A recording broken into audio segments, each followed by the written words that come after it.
Hello. सभी को मेरा नमस्कार। जैसा कि आप सभी जानते हैं कि आपके यूपी पेट 2023 का एग्जाम जो है 28-29 अक्टूबर को रखा गया है। तो इसमें सामान्य अध्ययन का जो पोर्शन है बहुत ही महत्वपूर्ण है। देखिए, क्योंकि नंबर सबसे कम सामान्य अध्ययन के मिलते हैं, तो आज हम आपके लिए भारतीय इतिहास लेकर उपस्थित हुए हैं, जिसमें से आपको 10 नंबर आपको मिलेंगे। भारतीय इतिहास से आपको 10 नंबर का ये पोर्शन है। तो चलिए इसको स्टार्ट करते हैं। सबसे पहले हम आपको यहाँ पर पूरी जो है पुस्तक आपको रीडिंग वे में आपको दे देंगे। आप इसको आराम से पढ़िए। एक दो बार जो है आप समय ना हो तो आप इसको सुन सकते हैं, आराम से कीजिएगा। तो बहुत ही क्विक रिवीजन में हम लेकर आए हैं। तो सबसे पहले पढ़ते हैं सिंधु घाटी की सभ्यता। तो ठीक है, सिंधु घाटी की सभ्यता जो है हम लोग पढ़ते हैं। देखिएगा कहाँ से कहाँ भारत, देखिएगा जो जो सिंधु घाटी सभ्यता थी, देखिएगा कहाँ से कहाँ पूरे अफगानिस्तान, पाकिस्तान, देखिएगा आप देख रहे हैं पाकिस्तान, अफगानिस्तान हो गया, पाकिस्तान हो गया, भारत में तो है ही है कि अरब सागर, दायमाबाद, यहाँ तक जो है सब पूरा जो है फैला हुआ था। अगर हम यहाँ पे उत्तर दक्षिण की बात करें, तो अगर हम इस हिसाब से एक बनाते हैं, एक ग्राफ बनाते हैं, यहाँ पे देखिएगा ये ग्राफ हमने बना दिया। ये हमारा हो जाता है, ऐसे ध्यान दीजिएगा। इसको हम लेकर चलते हैं अच्छे से। देखिएगा इसको हम थोड़ा सा ड्रा कर लेते हैं यहाँ पे। एक ये हमने लाइन बना ली है और एक ये लाइन बना ली। अब आप देखेंगे तो ये एरिया, ये हमारा नॉर्थ कहलाता है। ये हमारा एरिया कौन सा हो गया? नॉर्थ एरिया हो गया। और ये हमारा एरिया कौन सा हो जाता है? आपका साउथ का एरिया हो जाता है। ठीक है, ध्यान से सुनिएगा, ये हमारा साउथ का एरिया हो जाता है। और ये हमारा एरिया जो है पश्चिम कहलाता है, यानी कि वेस्ट कहलाता है। ठीक है, वेस्ट कहलाता है ये वेस्ट हो जाता है। और ये हमारा एरिया क्या कहलाता है? ईस्ट कहलाता है। क्या कहलाता है? ये एरिया हमारा ईस्ट कहलाता है। अगर हम इसमें बात करें, ये जो आप पूरा देख रहे हैं यहाँ पे, तो देखिएगा बड़े ही ध्यान से यहाँ पे आप देखिएगा। ठीक है, बड़े ध्यान से देखिएगा। जो इसमें पूर्वोत्तर पार्ट अगर हम बात करें, पूर्वोत्तर भाग, तो कौन सा हो जाएगा आपका? आलमगीर। कौन सा हो जाएगा आपका? आलमगीर आपका पूर्वोत्तर एरिया हो जाएगा। कौन सा हो जाएगा आपका? आलमगीर। पूर्वी भाग कौन सा था? हड़प्पा संस्कृति का आलमगीर था। और पश्चिमी भाग आपका कौन सा हो जाएगा? ये आपका सुतका गेंडोर हो जाएगा। दक्षिणी भाग आपका और ध्यान से सुनिएगा यहीं पे। और जब हम बात करेंगे किसके यहाँ पे दक्षिणी भाग की, तो दक्षिणी भाग में आपका क्या आ जाएगा? दायमाबाद। कौन सा आ जाएगा? दायमाबाद आ जाएगा। ठीक है, जब हम उत्तरी भाग की बात करेंगे, तो ये आपका आ जाएगा क्या? उत्तरी भाग में आपका यहाँ पे आ जाएगा आपका ये सिंधु नदी, इस्लामाबाद, ये मांडा आ जाएगा। ठीक है, ये जो है पूरा एरिया आपका लगा हुआ है। तो चलिए आगे बढ़ते हैं यहाँ पे अब हम। ठीक है, आगे बढ़ते हैं। फटाफट इसको जो है हम रीड कर लेते हैं यहाँ पे। चलिए रीडिंग वे में हम लेकर उपस्थित हुए हैं, बहुत ही ध्यान से सुनिएगा। सिंधु सभ्यता संबंधित आदि ऐतिहासिक युग से किससे संबंधित है? सिंधु घाटी जो सभ्यता थी वो आपका किससे भैया संबंधित है? आदि ऐतिहासिक युग से। किससे है? आदि ऐतिहासिक युग से जो है ये सिंधु घाटी सभ्यता जो है संबंधित है। किससे? आदि। चलिए अगला देखते हैं यहाँ पे। चलिए थोड़ा सा बड़ा कर लेते हैं, बहुत आराम समझ में आएगा। ठीक है, चलो देखते हैं यहाँ पे। सिंधु घाटी सभ्यता जो है संबंधित है आदि ऐतिहासिक युग से। हड़प्पा संस्कृति की उत्तरी सीमा का निर्धारण करता है कौन सा? मांडा। हड़प्पा संस्कृति की दक्षिणी सीमा का निर्धारण करता है कौन सा? दैमाबाद। हड़प्पा संस्कृति की पश्चिमी सीमा का निर्धारण सुटका गेंडोर। हड़प्पा संस्कृति की पूर्वी सीमा का आलमगीर। बहुत हमने सही ढंग से आपको शुरुआत में ही आपको एक मानचित्र के माध्यम से हमने आपको ये चारों एरिया बताए थे। सिंधु घाटी सभ्यता का आवास स्थान जो अरब पाकिस्तान में क्या हो जाएगा आपका? हड़प्पा हो जाएगा। क्या है आपका? हो जाएगा हड़प्पा हो जाएगा, जो कहाँ स्थित है? अरब पाकिस्तान में स्थित है। ठीक, जो अब पाकिस्तान में स्थित कहाँ है? हड़प्पा है। सैन्य सभ्यता के महान स्नानागार प्राप्त है कहाँ? मोहनजोदड़ो से। सिंधु घाटी सभ्यता की विकसित अवस्था में वह स्थल जहां से घरों में कुओं के अवशेष मिले, मोहनजोदड़ो। सिंधु घाटी सभ्यता का पत्थर नगर लोथल लोथला मृण मट्टिका पर उत्कीर्ण सिंह देवता की कृत प्राप्त हुई है लोथल से। हाथी दांत का पैमाना हड़प्पी संदर्भ में मिला है लोथल में। हड़प्पा का उत्खनन करने वाला प्रथम पुरातत्वविद जो इसके महत्व को समझ पाया था, सर जॉन मार्शल। सिंधु सभ्यता शब्द का सर्वप्रथम प्रयोग किया था सर जॉन मार्शल ने। सिंधु सभ्यता से संबंधित केंद्र जो उत्तर प्रदेश में स्थित आलमगीरपुर एवं हुलास, बहुत ही इंपॉर्टेंट, जो कि हम लोग उत्तर प्रदेश की जो एग्जाम को दे रहे हैं। हड़प्पा सभ्यता सभ्यता स्थल लोथल स्थित है गुजरात में। हड़प्पन संस्कृति के संदर्भ में शैलगत स्थापत्य के प्रमाण मिले कहाँ, धौलावीरा से। एक जुते हुए खेत की खोज की गई थी कालीबंगा में। भारत का सबसे बड़ा हड़प्पन पुरा स्थल है कौन सा, राखीगढ़ ही है। मनका बनाने का कारखाना प्राप्त है कहाँ से, चनहूदड़ों से। भारत में कपास की खेती का सबसे पहला साक्ष्य कहाँ से मिला है, मेहरगढ़ से मिला है। हड़प्पा का वायुस्थान जहां पर मिट्टी के हल्की आकृति मिली कौन सा है, बनावली। हड़प्पा स्थान जहां से शव पेटिका ताबूत के प्रमाण मिले हड़प्पा से। भारत में स्वतंत्रता के बाद सर्वाधिक संख्या में हड़प्पन स्थलों की खोज हुई कहाँ पे, गुजरात में हुई। कहाँ पे हुई खोज है भैया जी, गुजरात में हुई। अगला देखते हैं यहाँ पे, थोड़ा सा इनके नीचे देख लेते हैं बहुत बढ़िया से। सैंधव सभ्यता के प्रमुख स्थल नदी उत्खनन का वर्तमान स्थिति। हड़प्पा रावी नदी के किनारे था, अवस्थित है पाकिस्तान के पंजाब प्रांत का साहिवाला जिला।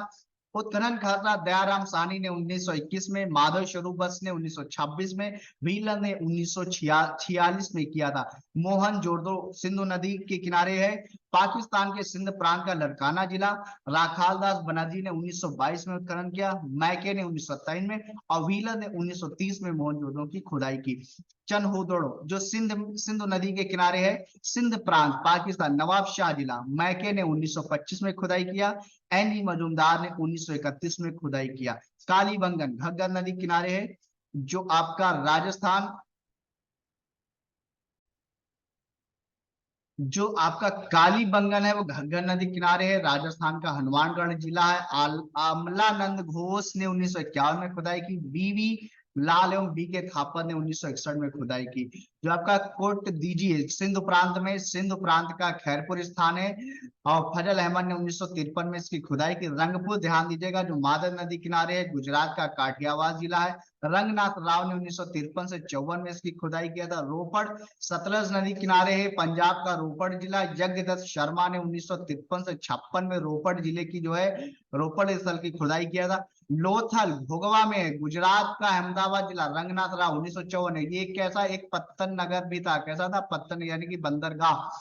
आलमगीरपुर हिंडन नदी किनारे है, उत्तर प्रदेश का मेरठ जिला। जगदत्त शर्मा ने 1958 में खुदाई की। सुतका गेंडो दशक पाकिस्तान के मकरान में समुद्र तट के किनारे है। ऑरेंज स्टाइन ने 1927 में इसकी खुदाई की। वनावली रंगोई हरियाणा का हिसार जिला है, रविंद्र सिंह बिष्ट ने 1974 में खुदाई किया। धौलावीरा लूनी गुजरात का कच्छ जिला है, जेपी जोशी 1967 से 68, रविंद्र सिंह बिष्ट 1990 से 91। सोतका को शादी कौर द बलूचिस्तान, जॉर्ज डेल्स 1962। अब देखिए वैदिक संस्कृति। महाभारत ग्रंथ का उपनाम शत सहस्त्री संहिता है। गायत्री मंत्र के नाम से प्रसिद्ध मंत्र सर्वप्रथम किस ग्रंथ में मिला है, तो ऋग्वेद में मिला है। ऋग्वेद धर्म था, बहुदेववादी था। ऋग्वेद काल में जनता विश्वास करती थी बलि एवं कर्म कांड में, किस पे करती थी, करा बलि एवं कर्म कांड में जो है विश्वास करती थी। गोत्र शब्द का सर्वप्रथम प्रयोग ऋग्वेद में हुआ। ऋग्वेद में सर्वाधिक संख्या में मंत्र संबंधित है इंद्र से।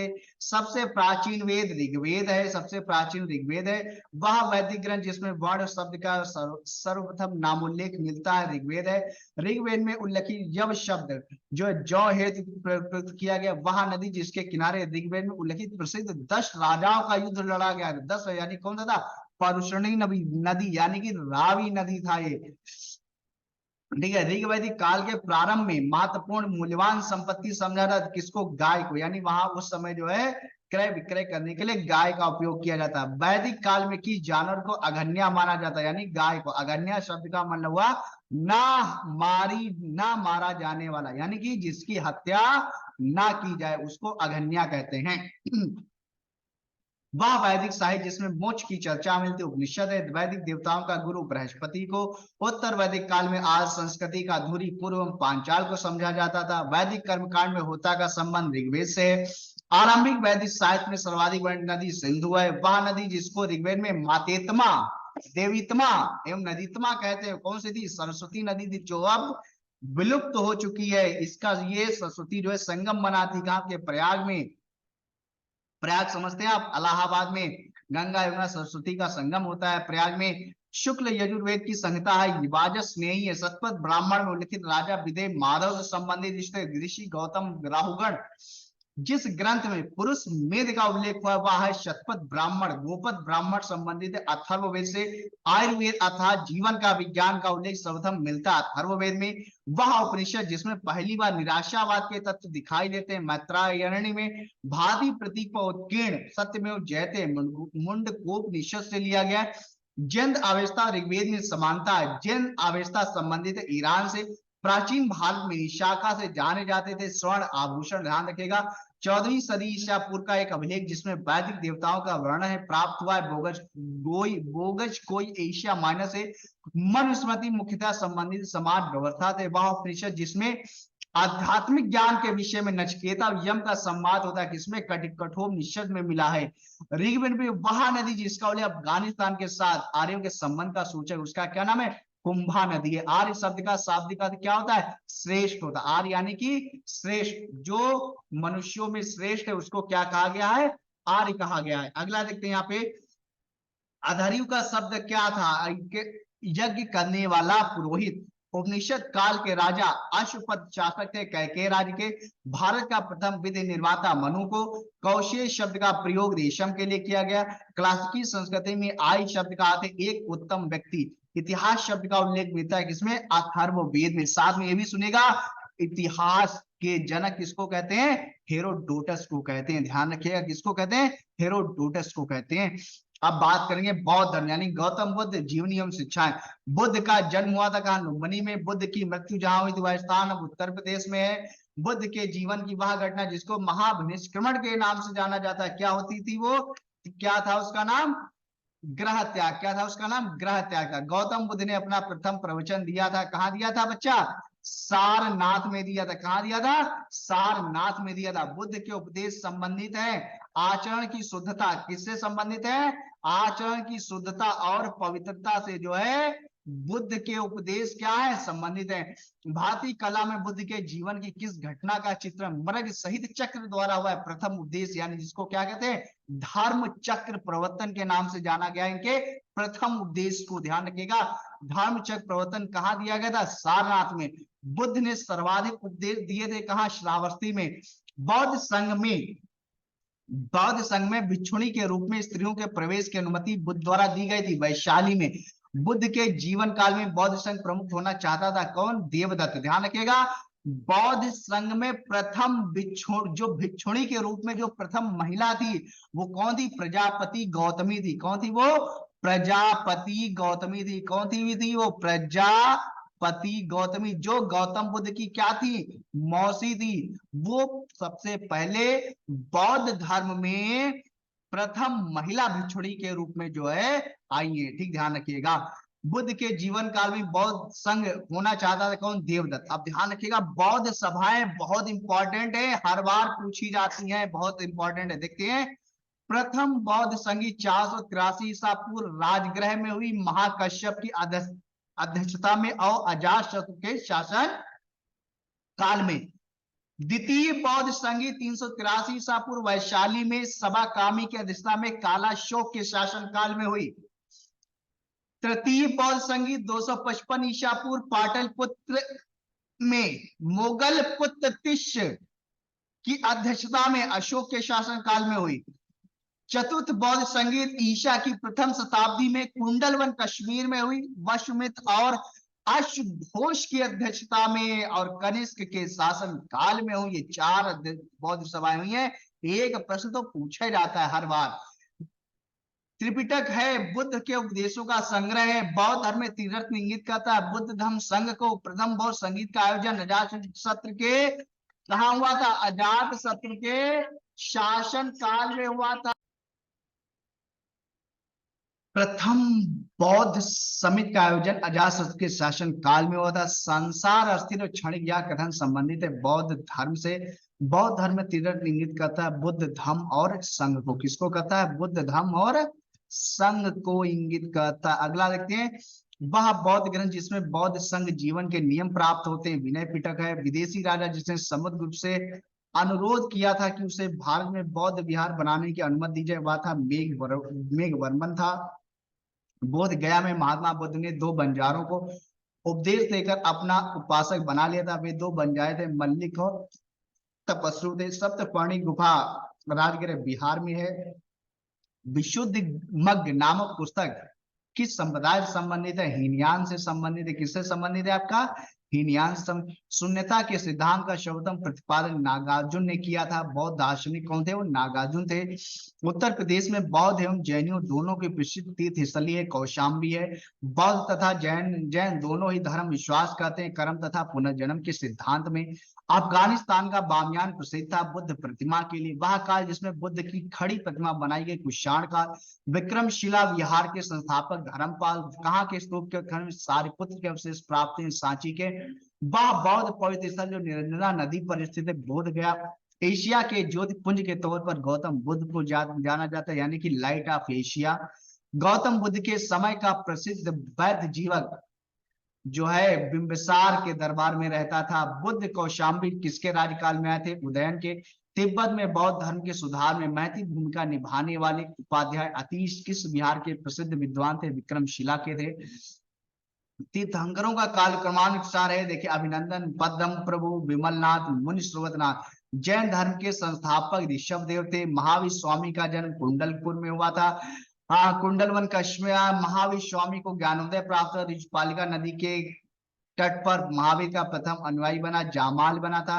जामाल ये कौन था? ये महावीर स्वामी का जो दामाद था। मन त्रिरत्न सिद्धांत, सम्यक धारणा, सम्यक से सम्यक ज्ञान किस धर्म की महिमा है? वह कौन है आपका?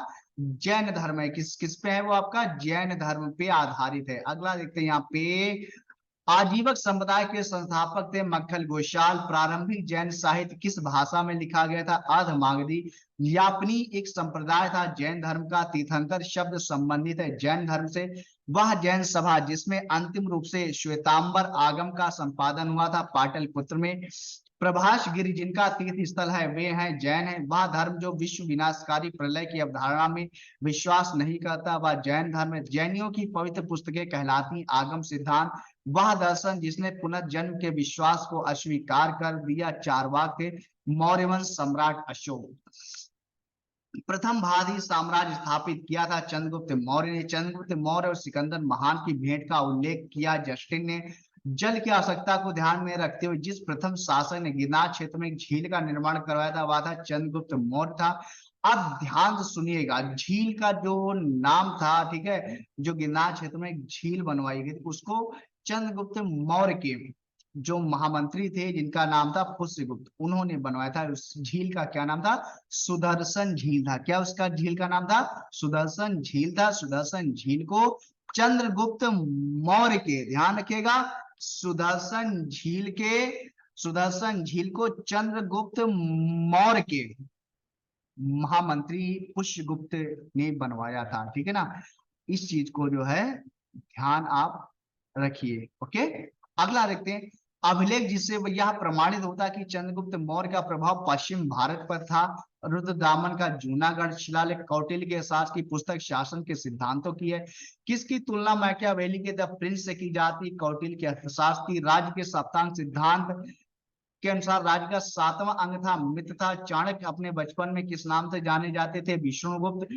वह राजा जिसकी एक अभिलेख से सूचना मिलती है कि शाक्यमुनि बुद्ध का जन्म लुम्बिनी में हुआ था अशोक। सारनाथ स्तंभ का निर्माण किया था अशोक ने। अशोक द्वारा स्थापित सबसे असुरक्षित स्तंभ है लौरिया नंदन गुर्जरा लघु शिलालेख जिसमें अशोक का नामोल्लेख किया गया है स्थित है मध्य प्रदेश के दतिया जिले में। ब्राह्मी लिपि को सर्वप्रथम पढ़ा था जेम्स क्रिंसम ने।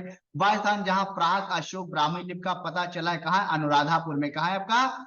अनुराधापुर में है आपका। चलिए आगे पढ़ते हैं। यहाँ पे हम अपने साम्राज्य के उत्तरी पश्चिमी भाग में उत्कीर्ण राजाओं के लिए अशोक ने इन लिपियों का प्रयोग किया। अरमाइक, ग्रीक एवं खरोष्टी।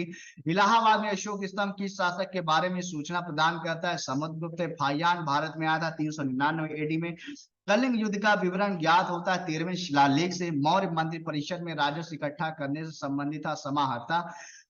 अशोक का समकालीन तुर्मय कहाँ का राजा था? मिस्र का। एक इतिहासकार के अनुसार शिलालेखों में अशोक ने जिस धर्म का प्रतिपादन किया वह वस्तुतः राजधर्म था, क्लीट नाम था। आधुनिक देवनागरी लिपि का प्राचीन रूप है ब्राह्मी। किसने सहिष्णुता, भ्राता, करुणा के त्रिविध आधार पर राजधर्म की स्थापना की? कौन था? वो अशोक था। सांची का स्तूप अशोक ने बनवाया। बुलंदी बाग प्राचीन स्थान था पाटलिपुत्र का। मौर्य काल में दंड विधान थे, काफी कठोर थे। काल से प्रसिद्ध है अशोक के शिलालेख के लिए। चंद्रगुप्त मौर्य ने अपने अंतिम दिन व्यतीत किए श्रवण बेलगोला में। अशोक का वह अभिलेख जिसमें धार्मिक सहिष्णुता के सिद्धांत की बात कही गई, शिलालेख 12 में। किसमें? 12वें शिलालेख में कही गई है। और इसी के साथ के जो अशोक का जो 13वां शिलालेख है उसमें जो है कलिंग युद्ध का वर्णन है। किसमें? कलिंग युद्ध का वर्णन है। किसमें? अशोक के 13वें शिलालेख में। अगला देखते हैं यहाँ पे गुप्त वंश, समुद्रगुप्त, चंद्रगुप्त द्वितीय। वह गुप्त शासक जिसने सर्वप्रथम सिक्के जारी किए। चंद्रगुप्त प्रथम। रजत सिक्के जारी करने वाला प्रथम गुप्त शासक चंद्रगुप्त द्वितीय। भारत का नेपोलियन समुद्रगुप्त। शक विजेता चंद्रगुप्त द्वितीय को जाना जाता है। स्कंद गुप्त ने हुणों पर विजय प्राप्त की थी। गुप्त स्वर्ण मुद्रा को दिनार कहा जाता था। सती प्रथा का प्रथम अभिलेखित साक्ष्य एरन अभिलेख से प्राप्त हुआ है। अब सती प्रथा क्या था यहाँ पे? अब बात आ गई तो ध्यान सुनिएगा। सती प्रथा में होता ये था, जब जो है जो पति पत्नी होते थे या पति की मृत्यु हो जाती थी तो पति की मृत्यु पर उसी की जो चिता होती थी उसी में पत्नी भी अपने आप को भस्मीभूत कर लेती थी। आप लोगों ने सती, आप लोगों ने पार्वती के बारे में सुना ही होगा, माता सती के बारे में। जब उनके पति का अपमान हुआ था, मतलब ठीक है, जब उनके पति का अपमान हुआ था राजा बलि के द्वारा, तो वो उसी यज्ञ में जो है समाहित होकर सती हो गई थी। तो इसी से सती प्रथा चली, अग्नि में समाहित हो गई। लेकिन बाद में राजा राम मोहन राय के अथक प्रयासों से, बाद में 1829 में राजा राम मोहन राय के अथक प्रयासों से लॉर्ड विलियम बेंटिंक ने सती प्रथा को बंद कर दिया, भारत से खत्म कर दिया। कहा कि अब सती प्रथा कोई स्त्री नहीं होगी। सारनाथ की भूमि स्पर्श मुद्रा वाली बुद्ध प्रतिमा कालांकित है। कहा? गुप्त काल से। प्राचीन भारत में वह वंश जिसके शासन काल को स्वर्ण युग कहा जाता है, गुप्त वंश। गुप्त काल को किसको? गुप्त वंश को कहा जाता है। अगला देखते हैं यहाँ पे। वह राजवंश जो होनों के आक्रमण से अत्यंत विचलित हुआ। गुप्त वंश। भाग और बल थे राजस्व के स्रोत। भारतीय दर्शन की प्रारंभिक शाखा सांख्य दर्शन। कर्म का सिद्धांत संबंधित मीमांसा से। योग दर्शन के प्रतिपादक पतंजलि न्याय दर्शन को प्रचारित किया था गौतम ने। काम रूप में वैष्णव धर्म को लोकप्रिय बनाया शंकर देव ने। बीज गणित के क्षेत्र में अपने योगदान के लिए विशेष रूप से भास्कर को जाना जाता है। कालिदास रचित माल विकाग्न मित्रम नामक ग्रंथ का नायक था अग्निमित्र। गुप्त काल में उत्तर भारतीय व्यापार संचालित होता था ताम्र लिप्त बंदरगाह से। कुमार गुप्त प्रथम के मंदसौर अभिलेख में किस श्रेणी का उल्लेख है? रेशम बुनकरों का। वह गुप्त शासक जिसको गुप्त शासकों में पहली बार अभिलेख जारी करने का दायित्व दिया जाता है समुद्रगुप्त को। गुप्त शासक जिसको भारत का नेपोलियन कहा गया है समुद्रगुप्त को। हर्षवर्धन के बारे में देखते हैं। हर्षवर्धन ने जिस स्थान पर राजधानी स्थापित की वह है कन्नौज। महोदय श्री के नाम से कन्नौज को हर्षवर्धन के समय भारत आने में चीनी हुएनसांग था। सम्राट हर्षवर्धन ने 2 महान धार्मिक सम्मेलन का आयोजन किया था। कहा? कन्नौज तथा प्रयाग में। हर्षवर्धन को पराजित किया था पुलकेशिन द्वितीय ने। अब ध्यान दीजिए, जो महान जो धार्मिक सम्मेलन था जो प्रयाग में जो होता था प्रत्येक 10 वर्ष में होता था, अगर ये इसमें हर्ष राजा बन के जाता था और लास्ट में भिखारी बन गया, यानी अपना सर्वस्व जो है दान कर देता था। और इसी के जो है जो वर्तमान में जो परंपरा चल रही इसी के आधार पर कौन सी परंपरा है? कुंभ की परंपरा है। कौन सी है? कुंभ की परंपरा है। महाकुंभ का आयोजन प्रत्येक 12वें वर्ष किया जाता है। ये हर्षवर्धन ने ही उस समय शुरू किया था। चलिए राजपूत काल देखते हैं। चित्तौड़ का कीर्ति स्तंभ का निर्माण राणा कुंभा ने पृथ्वीराज चौहान ने मोहम्मद गौरी को वर्ष 1191 में हराया, परंतु अगले वर्ष उससे हार गया। देखो कितनी बढ़िया बात कही है। पृथ्वीराज चौहान यानी कि तराइन का जो प्रथम युद्ध हुआ था 1191 में हुआ, जिसमें मोहम्मद गौरी पराजित हुआ।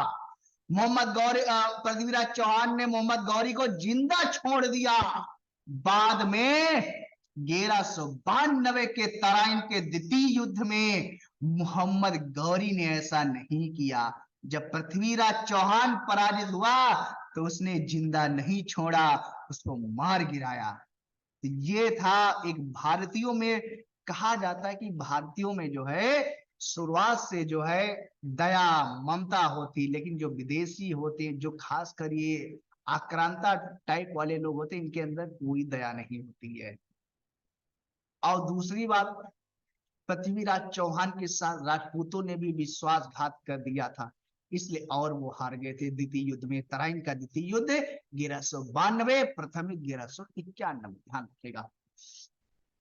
पृथ्वीराज चौहान का दरबारी कवि चंद बरदाई मीर भोज प्रतिहार वंश का शासक था। पृथ्वीराज चौहान ने संयोगिता से विवाह किया था, वह उसके शत्रु जयचंद गढ़वाल की बेटी थी। ओ इन्होंने फिल्मी स्टाइल में विवाह किया था, और सबसे बड़ी इन्होंने शत्रुता यहीं से कर दिया था। जब जयचंद अपनी बेटी संयोगिता का विवाह पृथ्वीराज चौहान से कराना नहीं चाहता था, वो किसी और से कराना चाह रहा था।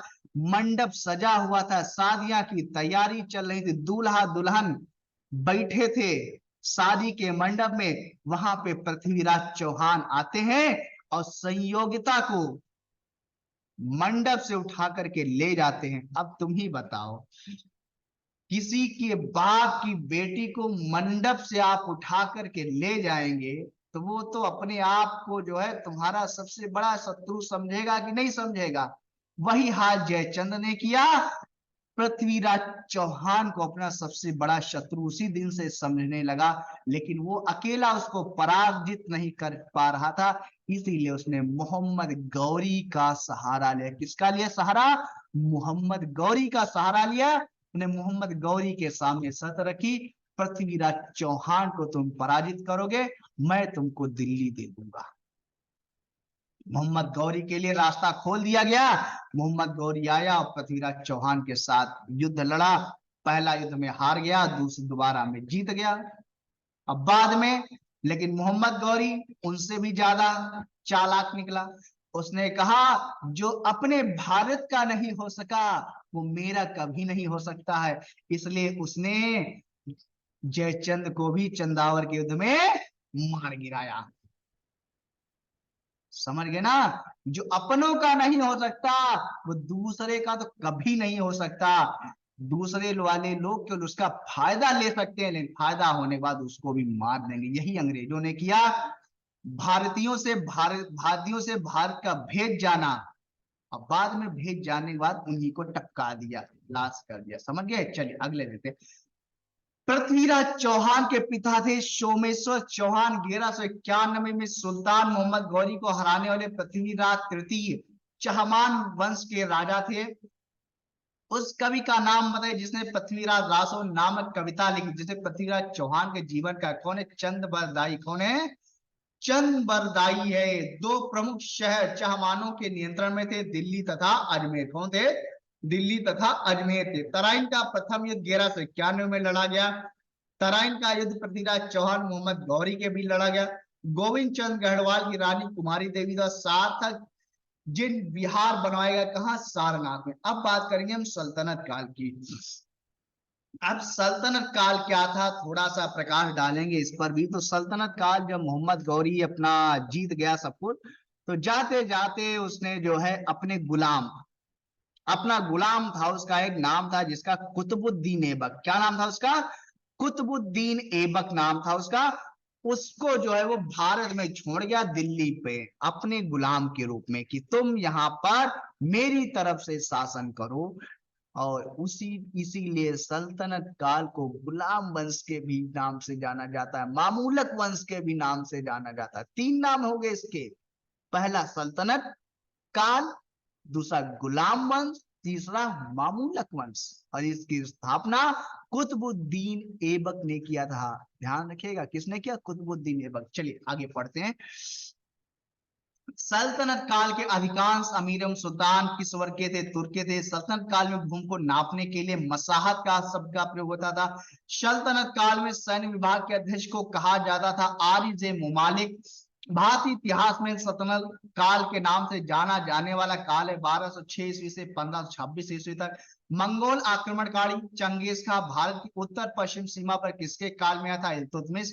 भारत के वह मध्यकालीन शासक जिसने एकता व्यवस्था प्रारंभ की थी, इल्तुतमिश ने। दिल्ली का वह प्रथम शासक जिसने दरबार में गैर इस्लामी प्रथाओं का प्रचलन प्रारंभ किया, बलबन ने। रक्त और लोहा की नीति में विश्वास करता था, बलबन। बलबन के काल में विद्रोह करने वाला बंगाल का गवर्नर था तुगरिल खां। वह मध्यकालीन शासक जिसने सार्वजनिक वितरण प्रणाली प्रारंभ की थी, अलाउद्दीन खिलजी। अपने आप को दिल्ली सल्तनत का खलीफा घोषित करने वाला शासक मुबारक खिलजी था। दिल्ली का वह सुल्तान जिसने उत्पादन या उपज का 50% भू राजस्व के रूप में वसूला था, अलाउद्दीन खिलजी ने। 1303 ईस्वी में काकतीय शासकों की सेना ने किसकी सेना को वारंगल में परास्त किया था? अलाउद्दीन खिलजी ने। घर्री अथवा ग्रहकर लगाने वाला दिल्ली का प्रथम सुल्तान अलाउद्दीन खिलजी था। आगरा को जिसने राजधानी बनाया वह शासक था सिकंदर लोदी ने। शर्की सुल्तानों के शासनकाल में वह स्थान जिसे पूर्व का सिराज कहा जाता है, जौनपुर। जिस व्यक्ति ने कहा था हुनूस दिल्ली दूरस्त, अभी दिल्ली दूर है, वाते निजामुद्दीन औलिया। मोहम्मद बिन तुगलक अपनी राजधानी दिल्ली से ले गया था दौलताबाद। इब्न बतूता जो है मोहम्मद बिन तुगलक के शासनकाल में भारत आया था। किसके शासनकाल में? मोहम्मद बिन तुगलक के शासनकाल में भारत आया था। इतिहासकार बदायूनी ने किसकी मत पर कहा था सुल्तान को अपनी प्रजा से और प्रजा को सुल्तान से मुक्ति मिल गई? किसको? मोहम्मद बिन तुगलक के बारे में। दिल्ली सल्तनत का सर्वाधिक विद्वान शासक जो खगोल शास्त्र गणित मार्ग विज्ञान सहित अनेक विद्याओं का में माहिर था, मोहम्मद बिन तुगलक। भारत में सर्वप्रथम सांकेतिक मुद्रा यानी टोकन करेंसी का प्रचलन मोहम्मद बिन तुगलक ने किया था। राज्य के खर्च पर हज की व्यवस्था करने वाला पहला भारतीय शासक फिरोज शाह तुगलक। दिल्ली का वह सुल्तान जिसने एक रोजगार कार्यालय, एक दीवाने खड़ा था, दारुल शफा की स्थापना की थी, फिरोज शाह तुगलक ने। शर्व कर लगाया जाता था सिंचाई पर। दिल्ली का वह सुल्तान जिसने एक अनुवाद विभाग की स्थापना की जिससे विभिन्न संप्रदायों के लोगों में एक दूसरे के विचारों की समझ बेहतर हो सके, फिरोज तुगलक। जौनपुर शहर की स्थापना की थी फिरोज शाह तुगलक ने। ब्राह्मणों पर भी जजिया कर लगाने वाला सुल्तान था फिरोज शाह तुगलक। टोपरा था मेरठ से 2 अशोक स्तंभ दिल्ली लाया था फिरोज शाह तुगलक। बेरोजगारों की सहायता दिल्ली में रोजगार कार्यालय की स्थापना की थी फिरोज शाह तुगलक ने। सर्वप्रथम लोक निर्माण विभाग की स्थापना की थी फिरोज शाह तुगलक ने। तैमूर ने किसके शासनकाल में भारत पर आक्रमण किया और दिल्ली को लूटा? नासिरुद्दीन महमूद के। गुलरुखी उपनाम से अपनी कविताओं की रचना की थी सिकंदर लोदी ने। वह मध्यकालीन शासक जिसने घोषित किया था कि राजत्व ही बंधुत्व है तथा बंधुत्व ही राजत, बहलोल लोदी था। जिसके शासनकाल में गुरु नानक देव ने सिख धर्म की स्थापना की हुआ था, सिकंदर लोदी था। भारत में प्रथम मकबरा जो शुद्ध इस्लामी शैली में निर्मित है वह था बलबन का मकबरा था। भारतीय वास्तुकला में सुर्खी का प्रारंभ हुआ था सल्तनत के सुल्तानों द्वारा। प्रसिद्ध संगीतकार तानसेन का मकबरा स्थित है ग्वालियर में। जंतर मंतर के नाम से जन ख्याति प्राप्त खगोली वेधशाला का दिल्ली में निर्माण कराया था जय सिंह द्वितीय ने। अमीर खुसरो दरबारी कवि था अलाउद्दीन खिलजी का। तूतीय हिंद अमीर खुसरो का जन्म हुआ था पटियाली में। अमीर खुसरो ने किसके विकास में अग्रगामी की भूमिका निभाई थी? खड़ी बोली में। किसके विकास में भूमिका निभाई थी? वैष्णव संतों स्थापित 4 मध्यान्ह श्री संप्रदाय रामानुजाचार्य विशिष्टावय, ठीक है, ध्यान रखिएगा, ठीक है। 4 मत हैं, ध्यान रखिएगा। ब्रह्म संप्रदाय माधवाचार्य दैत्यवाद, रुद्र संप्रदाय विष्णु स्वामी शुद्ध दैत्यवाद, सनकाद समुदाय निम्बार्काचार्य दैतद्वैतवाद। दिल्ली का वह सुल्तान जिसने अपने संस्मरण स्वयं लिखा था फिरोज तुगलक था। सुल्तान सल्तनत काल में डाक व्यवस्था का विवरण दिया इब्न बतूता ने। किसने दिया? इब्न बतूता ने। अब हम बात करेंगे यहाँ पे मुगल साम्राज्य की। किसकी बात करेंगे? मुगल साम्राज्य की।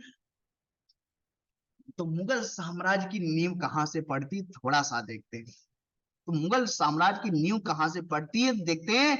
बाबर का आप सबने नाम सुना होगा, लास्ट सिकंदर, ठीक है, सिकंदर लोड, ठीक है, ये जब सिकंदर लोदी थे अपना युद्ध कर रहे थे, ठीक है, बहलोल लोदी, ये सब जो है इन सभी जो पानीपत का जो प्रथम युद्ध था सिकंदर, ठीक है, मुगल साम्राज्य के बीच में लड़ा गया था, ठीक है, ध्यान रखिएगा। और 1526 में जो है ये युद्ध हुआ, इसमें सब जीते उसी समय से मुगल साम्राज्य आ गया और पहला मुगल शासक जो है हुमायूं को बनाया गया था। वह जिसमें एक पक्ष प्रथम बार तोपों का उपयोग किया गया था, पानीपत का प्रथम युद्ध। मेवाड़ के मेवाड़ मेवाड़ के जिस राजा को 1527 में खानवा के युद्ध में बाबर ने हराया था वह था राणा सांगा। बाबर को सरे पुल के युद्ध में पराजित किया था शैबानी खान ने। बाबर ने पातशाह के पास धारण की थी काबुल में। अब देखिए बाबर द्वारा लड़े गए प्रमुख युद्ध ध्यान दीजिएगा। पानीपत का प्रथम युद्ध 21 अप्रैल 1526 इब्राहिम लोधी और बाबर विजयी हुआ था। खानवा के 17 मार्च 1527 राणा सांगा में बाबर विजयी हुआ था। चंदेरी का 29 जून 1528 मेदिनी राय में बाबर विजयी हुआ। घाघरा का 6 मई 1529 अफगान में बाबर विजयी हुआ। वह दो शासक जिनके में 17 मई 1540 में कन्नौज के पास युद्ध हुआ, शेरशाह एवं हुमायूं। शेरशाह सूरी का अंतिम अभियान था कलिंजर राज्य के विरुद्ध। अब जो शेरशाह था ये सूरी वंश का जो है शासक था। किसका नाम था? सूरी वंश का। शेरशाह के जो बचपन का नाम था, ठीक है, शेरशाह के बचपन का नाम फरीद था। क्या नाम था इसका? फरीद था। अब शेरशाह इसका नाम कैसे पड़ा बताते हैं कि बचपन में ही इसने जो है एक शेर को मार गिराया था, उसी बात पे जो है इसका नाम क्या पड़ गया था? शेरशाह पड़ा था। एक कहावत और है, कहा जाता है यह शेर शाह की मृत्यु ना हुई होती तो भारत में मुगल सल्तनत ना होता, तो भारत में मुगल ना आते, लेकिन इसकी किस्मत खराब थी जो बिना युद्ध लड़े ही मर गया बेचारा। मध्यकालीन भारतीय शासक जिसने पट्टा में कबूलियत की व्यवस्था प्रारंभ की थी शेरशाह सूरी की मृत्यु हुई थी कलिंजर युद्ध में। कलिंजर युद्ध अब कैसे हुआ? कलिंजर युद्ध शेरशाह सूरी ने तोप लगाई कस के। क्या लगाया? तोप। दरवाजा तोड़ने के लिए, कलिंजर दुर्ग का दरवाजा तोड़ने के लिए उन्होंने तोप लगाई। तोप में बारूद भरा यानी गोला लगाया। अब गोला वो आगे ना फटकर पीछे फट गया, जहां पे खड़े थे वो इसी में इनकी क्या हो गई कहानी, टाटा पिच हो गई। तो इनके साथ गलत। चल और आगे। मध्यकालीन शासकों में उच्च शिक्षित शासक था शेरशाह। भारत में चांदी का सिक्का प्रारंभ किया था शेरशाह ने। वह इतिहासकार जिसने शेरशाह सूरी को अकबर महान के से भी बेहतरीन राष्ट्र निर्माता माना कि यार कानून गो ने ध्यान देखिए कितना महान था। अकबर के पूर्व तानसेन को संरक्षण दिया था राजा रामचंद्र सिंह ने। वह व्यवस्था जो राज्य के कुलीन वर्ग से संबंधित थी एवं जिसे अकबर ने प्रारंभ किया था मनसबदारी व्यवस्था। हल्दी घाटी के युद्ध में महाराणा प्रताप की राजपूत सेना का सेनापति था कौन था? हकीम खान सूर था। कौन था? हकीम खान सूर। आगे देखते हैं फटाफट, चैप्टर को समाप्त करते हैं इस इतिहास को आज हम। अकबर के शासनकाल में ध्रुपद गायकों में सम्मिलित थे तानसेन और हरिदास। अकबर कालीन सैन्य व्यवस्था आधारित थी मनसबदारी। दीन इलाही को धर्म कहने वाले इतिहासकार थे अब्दुल कादिर बदायूनी। अकबर द्वारा दीवान का पूर्ण रूप में दर्जा दिया जाने वाला प्रथम व्यक्ति था मुजफ्फर खान तुर्बाती। वह प्रसिद्ध जैन आचार्य जिनको अकबर ने सम्मानित किया था हरविजय सूरी। अधम खान किसके द्वारा मारा गया था? बादशाह अकबर द्वारा। वह बादशाह जिसे एक प्रबुद्ध निरंकुश कहा जा सकता है बादशाह अकबर को। इंग्लैंड की रानी एलिजाबेथ प्रथम का समकालीन भारतीय राजा था बादशाह अकबर। अकबर के राज्यकाल में दक्षिण में वह एक प्रांत जो मुगल राज का भाग नहीं था गोलकुंडा राजपूतों का वार है जिसके शासन ने अकबर की समृद्धता स्वयं स्वीकार नहीं की थी मेवाड़। आहा आ गया, बहुत बढ़िया नाम आ गया। क्या आ गया? मेवाड़ आ गया नाम। और क्या लिखा है कि मेवाड़ एक ऐसा मतलब राज्य था जिसने अकबर की अधीनता स्वीकार नहीं की। मर जाना पसंद है लेकिन गुलाम होना पसंद नहीं है। और उस शासक का नाम था मेवाड़ का राजा, सबने सुना होगा महाराणा प्रताप का नाम, सबने सुना होगा महाराणा प्रताप का नाम। जब 1576 में युद्ध होता है हल्दी घाटी का अकबर और महाराणा प्रताप की सेना के मध्य में, उस युद्ध में अकबर सेना में शामिल भी नहीं था, वो दूर से देख रहा था युद्ध। लेकिन फिर वही बात, जब अपने ही अपनों से दगा करेंगे, जब अपने ही अपनों से दगा करेंगे फिर क्या होगा? आप चाहे जितने शक्तिशाली क्यों ना हो आपकी पराजय निश्चित है।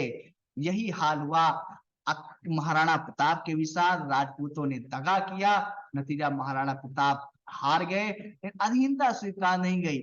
नहीं कि जंगलों में रहे, घास की सूखी रोटी खाई, लेकिन गुलाम नहीं बने। बाद में इनकी मृत्यु हो जाती दुखद तरीके से, लेकिन स्वाधीनता स्वीकार नहीं की, स्वतंत्र रहना प्रसिद्ध हुआ। हम घर से बाहर रहेंगे, जंगल में रहेंगे, लेकिन गुलाम बनकर हम नहीं रहेंगे। ऐसे थे हमारे वीर प्रतापी महाराणा प्रताप जी।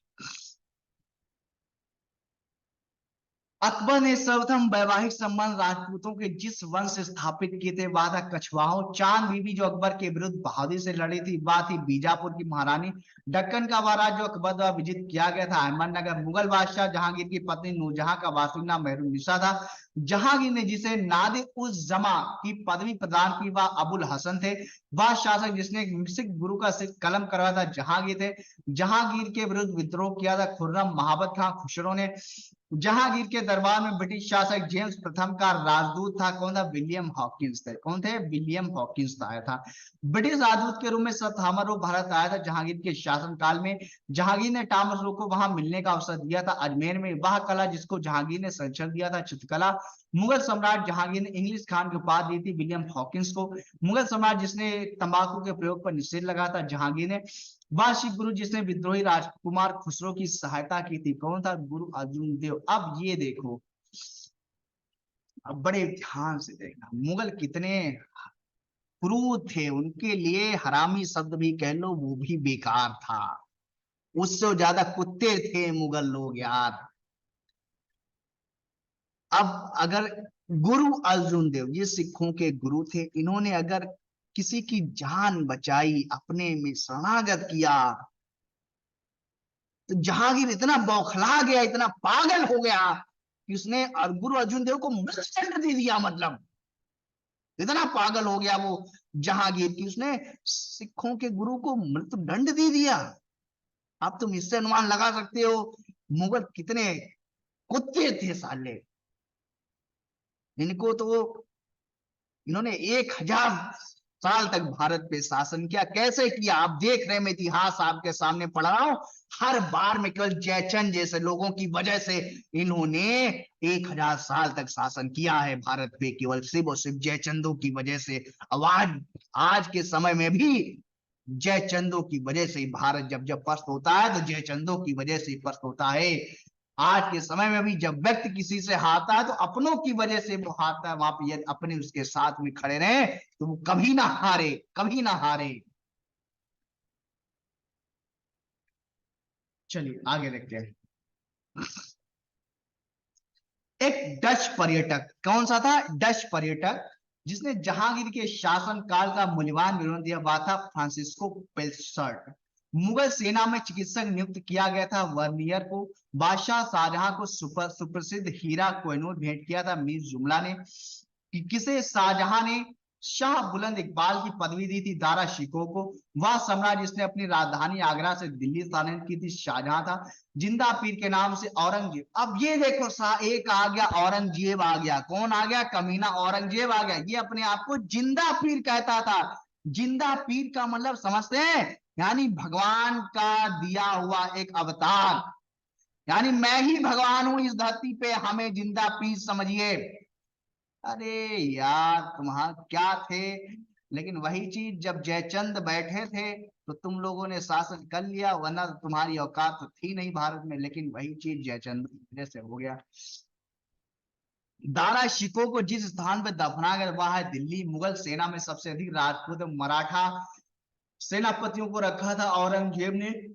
शाहजहां के शासनकाल में अधिकांश समय तक दक्कन का गवर्नर रहा औरंगजेब। अपनी विजयों को लिपिबद्ध करने के लिए किस हिंदू को औरंगजेब ने ढूंढ निकाला था? वो था ईश्वर दास नागर। कौन था? ईश्वर दास नागर। अब आ जाओ, नाम यहां पे आया शाहजहां। जब शाहजहां की जब बारी आती है 1658 में, जब धर्मत का युद्ध होता है 1658 में, उस समय शाहजहां को बंदी बना लेता है कौन? औरंगजेब। बताओ, अपने बाप को बंदी बना लेता है कौन? औरंगजेब। और इतना क्रूर हरामी औरंगजेब था कि शाहजहां को केवल और केवल जीवित रहने के लिए भोजन और जीवित रहने के लिए पानी देता था। शाहजहां जब मरे हैं उससे पहले शाहजहां कवि था, कविताएं लिखता था, शायरियां लिखता था। तो शाहजहां जब मृत्यु के करीब पहुंचा है तो उसने लिखा है, मैं उसका हिंदी में ही अनुवाद बताता हूं। उसने औरंगजेब के बारे में लिखा है, मतलब औरंगजेब से कहा है, तुमसे अच्छे तो हिंदू लोग हैं। तुमसे, शाहजहां कहता है औरंगजेब से कि तुमसे अच्छे तो हिंदू लोग हैं। ध्यान से सुनिएगा, शाहजहां कह रहा है औरंगजेब से मरते समय कि तुमसे अच्छे तो हिंदू लोग हैं, जो कम से कम मरने के बाद भी अपने पूर्वजों का तर्पण करते हैं, उनको पानी देते हैं। लेकिन तुम तो उनसे भी गैर बदतर हो, जो जीते जी मुझे पानी रोटी के लिए तरसा रहे हो। ये शाहजहां के शब्द हैं, मरते समय शाहजहां कहता है।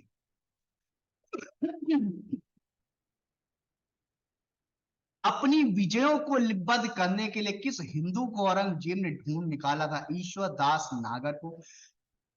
मुगल सम्राट औरंगजेब वाद्य यंत्र बजाते थे, बीड़ा।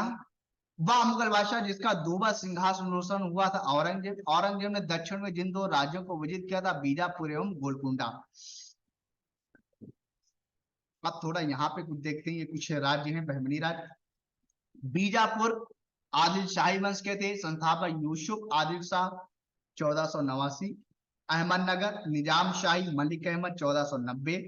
बरार इमाद शाही वंश फतेहुल्ला बा इमाद शाह 1490। गोलकुंडा कुतुब शाही कुली कुतुब शाह 1512। बीदर बरी शाही अमीर अली बरी 1556 26 सॉरी। संत रामदास को किसके शासनकाल से संबंधित किया जाता है? औरंगजेब। औरंगजेब ने किसको साहिबात उस जमाने की उपाधि दी थी? जहां आरा को। जजिया कर किसके शासनकाल में पुनः लगाया था? औरंगजेब। औरंगजेब के शासनकाल में जाटों ने किसके मकबरे को क्षतिग्रस्त किया था? और अकबर के। वह मुगल बादशाह जिसको साहेब एकबर कहा जाता था, बहादुर शाह को। वह बादशाह जिसके शासनकाल में हिजड़ों तथा महिलाओं के एक वर्ग का प्रभु था, अहमद शाह 1748-54। अवध का प्रथम नवाब था कौन था? शहादत खां। कौन था? शहादत खां। अब अवध पे आ गए। अवध का मतलब समझते हैं, लखनऊ में अब हम आ गए। उस समय लखनऊ को अवध कहा जाता था, ठीक है। औरंगजेब जेब की 1707 ईस्वी में मृत्यु होने के बाद सत्ता संभाली थी बहादुर शाह प्रथम ने। बुलंद दरवाजा बनवाया गया था अकबर द्वारा। जहांगीरी चित्रकार थे अबुल हसन अकारीशा। जहांगीर के दरबार में पक्षियों का सबसे बड़ा चित्रकार था मंसूर। चित्रकला की मुगल शैली को आरंभ किया था हुमायूं ने। वह मुगल शासक जिसने काला कलावंत से हिंदू संगीत की शिक्षा ली थी, अकबर ने।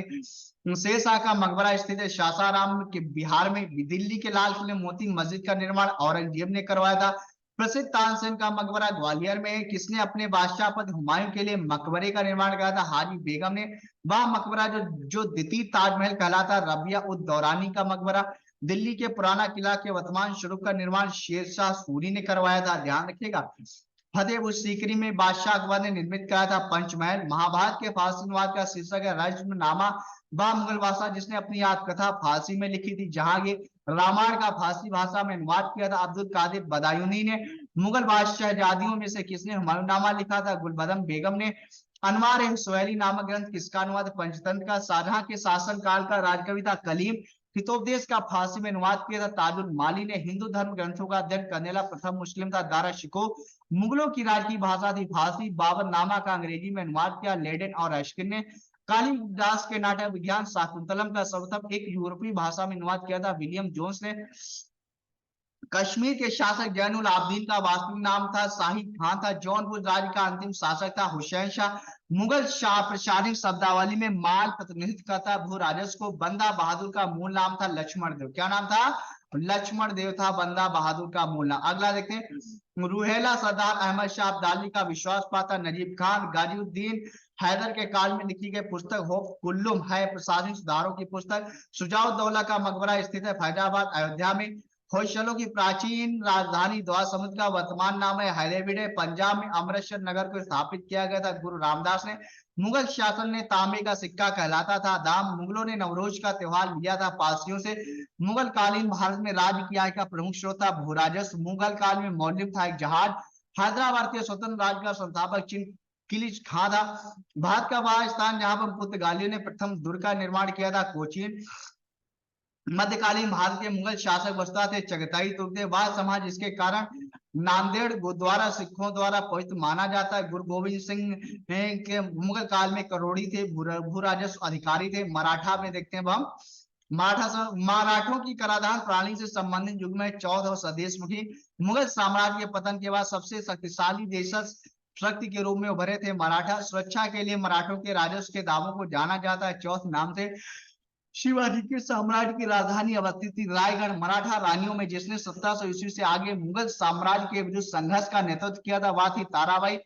शिवाजी का उत्तराधिकारी जिसे औरंगजेब ने ईमानदार की उपाधि दी थी ताराबाई थी। किसके समय में मराठा राजा नाचीज हो गया और पेशवा वास्तविक शासक हुए बालाजी बाजीराव। शिवाजी ने मुगलों को किस युद्ध में हराया था? सलहार में। शिवाजी के समय सरनोबत का पद संबंध था। सैन्य प्रशासन मराठा साम्राज्य और ब्रिटिश ईस्ट इंडिया कंपनी के प्रतिनिधियों ने किस वर्ष में सालबाई की संधि पर हस्ताक्षर किए थे? 1782। वर्ष 1665 पुरंदर की संधि का प्रत्यक्ष लक्ष्य था। शिवाजी और बीजापुर के सुल्तान के बीच विवाद के बीच बोला भारत में मुगल शासन को खत्म करने का एक बड़ी सीमा का तक श्रेय किसे दिया जाता है? मुगल किसको दिया जाता है? मराठा को। किसको दिया जाता है? मराठों को दिया जाता है। अगला देखते हैं, गुरिल्ला युद्ध के तरीकों की शुरुआत की थी शिवाजी ने। शिवाजी को छत्रपति का ताज पहनाने गया था वह 1674। अब ये गुरिल्ला युद्ध क्या था? थोड़ा सा गुरिल्ला युद्ध आ गया तो गुरिल्ला युद्ध क्या था? यानी छापा मार युद्ध। कैसा था आपका? छापा मार युद्ध। छापा मार युद्ध से मतलब है हम छिप के पहाड़ों के पीछे छिप करके पेड़ पर्वतों पर छिप करके हम हमला करते थे, इसको कहते थे गुरिल्ला युद्ध। और इसकी शुरुआत जो शिवाजी ने किया था अपने छत पर। शिवाजी को छत्रपति का ताज पहनाया गया था वर्ष 1674 में। छत पर शिवाजी महाराज 1680 किस वंश के शासक थे? मराठा वंश के। मराठा साम्राज्य का दूसरा संस्थापक किसे माना जाता है? बाजीराव प्रथम को। बाजीराव प्रथम 1720 से 1740 ईस्वी था, एक पेशवा। अब आप लोगों ने एक मूवी देखा होगा बाजीराव मस्तानी, देखा ना? उसमें जो बाजीराव दिखाया गया है बाजीराव पेशवा, वो यही था बाजीराव प्रथम। बाजीराव प्रथम की कहानी उसमें दिखाई गई जिसने अपने जीवन काल में 38 से 40 युद्ध लड़े और एक भी युद्ध हारा नहीं। हारा तो किससे हारा? केवल केवल अपनों से हारा। बाजीराव प्रथम अगर जीवित होता तो शायद आगे और अच्छा होता भारत, लेकिन जीवित नहीं रह सका। सिर्फ और सिर्फ अपनों की वजह से उसने प्राण त्यागे। 38 से 40 युद्ध उसने लड़े मात्र इन 20 सालों में। 38 से 40 युद्ध लड़े मात्र इन 20 सालों में, लेकिन एक भी युद्ध बाजीराव नहीं हारा। हारा तो सिर्फ और सिर्फ अपनों से हारा, यानी कि जयचंदों से हारा, उसके लोगों से हारा, उसकी जो परंपराएं थी अपनी परंपराओं से हारा। पुणे कभी पेशवाओं की राजधानी के रूप में जाना जाता था। बाजीराव द्वितीय 1818 था, एक पेशवा था। वर्ष 1818 में मराठों द्वारा ब्रिटिशों को किए गए आत्मसमर्पण से मराठा साम्राज्य का अस्तित्व समाप्त हो गया, जिससे तीसरा एंग्लो मराठा युद्ध भी समाप्त हुआ। शिवाजी महाराज के शासन काल में मंत्री परिषद को अष्टप्रधान नाम से जाना जाता था। चलिए आगे देखते हैं, ब्रिटिश राज का विलय एवं प्रथम स्वतंत्रता संग्राम देख लेते हैं। यहाँ पे भारत में अंग्रेजों की सफलता था, फ्रांसीसियों की असफलता के कारण अंग्रेजों की बेहतर नौसेना। सुप्रसिद्ध उर्दू शायर मिर्जा गालिब का मूल निवास था आगरा। बंगाल की फैक्ट्रियों में से एक जो पुर्तगालियों द्वारा स्थापित की गई थी वह थी हुगली में। वह यूरोपीय समुदाय जिसने भारत के साथ प्रथम व्यापारिक संबंध स्थापित किया था पुर्तगाली था। भारत में पुर्तगाली शक्ति का वास्तविक संस्थापक था अल्बुकर्क। बाद में मुद्रणालय लाने वाले प्रथम थे पुर्तगाली थे। बंगाल में डचों ने स्थापित किया कारखाना था चिंसुरा। वह शासक जिसने ईस्ट इंडिया कंपनी को दीवानी प्रदान की थी वह था शाह आलम द्वितीय। फ्रांसीसी ईस्ट इंडिया कंपनी की स्थापना किसके शासनकाल में हुआ था? लुई 14वां। लंदन में ब्रिटिश ईस्ट इंडिया कंपनी गठन के समय भारत का बादशाह था अकबर। असम में सर्वप्रथम चाय कंपनी की स्थापना हुई थी 1839 में। भारतीय स्वतंत्रता के पूर्व गोवा अधिपत्य में था पुर्तगाली शासन के। सिराजुद्दौला लॉर्ड क्लाइव का परास्त हुआ था कि प्लासी के युद्ध में। किसने अपनी राजधानी मुर्शिदाबाद से मुंगेर स्थानांतरित की थी? मीर कासिम ने। वह स्थान जहां पर प्लासी युद्ध के बाद मिर्जाफर को बंगाल के नवाब की राजगद्दी दी गई थी मुर्शिदाबाद। उत्तर पश्चिम प्रांत में अवध का एकीकरण हुआ था कब? 1877 में हुआ था। कब हुआ था? 1877 में हुआ था। अब थोड़ा सा ये देख लेते हैं, इसको लास्ट करके इसको इस्तेमाल करते हैं, बढ़िया सा इसको देख लेते हैं। चलिए,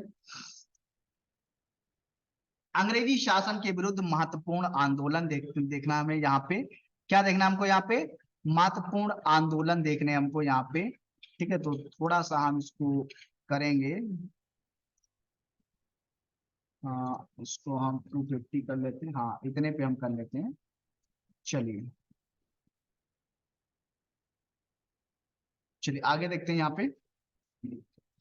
अंग्रेजी राज्य के शासन के विरुद्ध महत्वपूर्ण आंदोलन देख लेते हैं, यहाँ पे पढ़ लेते हैं थोड़ा सा अच्छे से। जो सन्यासी विद्रोह था वो बंगाल, बिहार बंगाल में होता है। केना सरकार, दिलजी नारायण, 1760 से 1800, ध्यान रखिएगा बहुत इंपॉर्टेंट है। फकीर विद्रोह बंगाल में हुआ था। मजनून शाह चिराग अली, 1776 से 77 ईस्वी में। पहाड़िया विद्रोह बिहार भागलपुर, तिलका मांझी, 1789 ईस्वी। चुआरो विद्रोह बांकुड़ा बंगाल, कारणगढ़ की रानी शिरोमणि एवं दुर्जन सिंह, 1798। चेरो विद्रोह झारखंड, पलामू भूषण सिंह, 1800 ईस्वी में। पालीगरों का विद्रोह तमिलनाडु, वीर पी कट्टा व 1799 से एक। बेलाटम्पी विद्रोह त्रावणकोर मेलुथाम्पी, 1808 से 1809। भील विद्रोह और पश्चिमी घाट सेवाराम, 1825 से 31। रामोसी विद्रोह पश्चिमी घाट चित्तर सिंह, 1822 से 29। पागलपंथी विद्रोह असम, टीपू सुल्तान नेता थे, और 1825 से 1827 में हुआ था। कब हुआ था? 1825 से 1827 में हुआ था। कौन सा? पागलपंथी विद्रोह। आगे देखते हैं यहाँ पे हम। अहोम विद्रोह असम में हुआ था, गोमधर कुंवर, 1828 में। बहावी आंदोलन बिहार उत्तर प्रदेश, सैयद अहमद तुती मीर, 1831। कोल आंदोलन छोटा नागपुर पथार झारखंड, गोमधर कुंवर, 1831 से 32। भूमिज विद्रोह झारखंड रांची, गंगा नारायण, 1832। खासी विद्रोह असम, तीरथ सिंह, 1833। कंद विद्रोह उड़ीसा, चक्र बिश्नोई, 1837। फराइजी आंदोलन बंगाल, सीरिया तुल्ला टूटू में, 1838 से 48। नील विद्रोह बंगाल बिहार, पीरूज सिंह, 1854 से 62। संथाल विद्रोह बंगाल एवं बिहार, सिद्ध कानू, 1855 से 56। मुंडा विद्रोह झारखंड, बिरसा मुंडा, 1899 1900 ईस्वी। पाइक विद्रोह उड़ीसा, बख्शी जगबंधु, 1817 से 1825। नील आंदोलन बंगाल, दिगंबर, 1859 से 60। पाबना विद्रोह पाबना बंगाल, ईशान चंद्र राय एवं शंभुपाल, 1873 से 1876 में। अगला देखते हैं यहाँ पे, दक्कन विद्रोह देखते हैं यहाँ पे। कौन सा देखते हैं? दक्कन विद्रोह देखिएगा, महाराष्ट्र में हुआ था, 1874 से 75। मोपला विद्रोह मालाबार केरल, अली मुसलियार, 1920 से 22। कूका आंदोलन पंजाब में हुआ था, भगत जवाहरलाल के नेतृत्व में। रंपाओं का विद्रोह आंध्र प्रदेश, सीताराम राजू, 1889 से 1992, 1922। ताना भगत आंदोलन बिहार, जतरा भगत, कौन सा आपका हो गया? जतरा।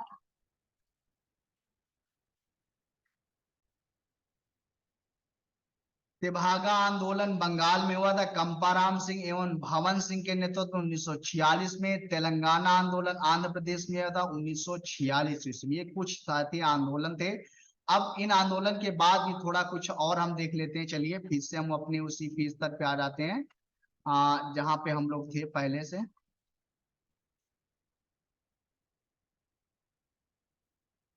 चलिए पढ़ते हैं, और इसके नीचे क्या लिखा है। सहायक संधि स्वीकार नहीं की थी इंदौर के होलकर राज्य ने। अवध के नवाब वाजिद अली शाह को ईस्ट इंडिया कंपनी ने गद्दी से उतार दिया था 1856 में। लॉर्ड डलहौजी ने कुशासन के आधार पर अवध का विलय अंग्रेजी राज्य में कर लिया था 1856 में।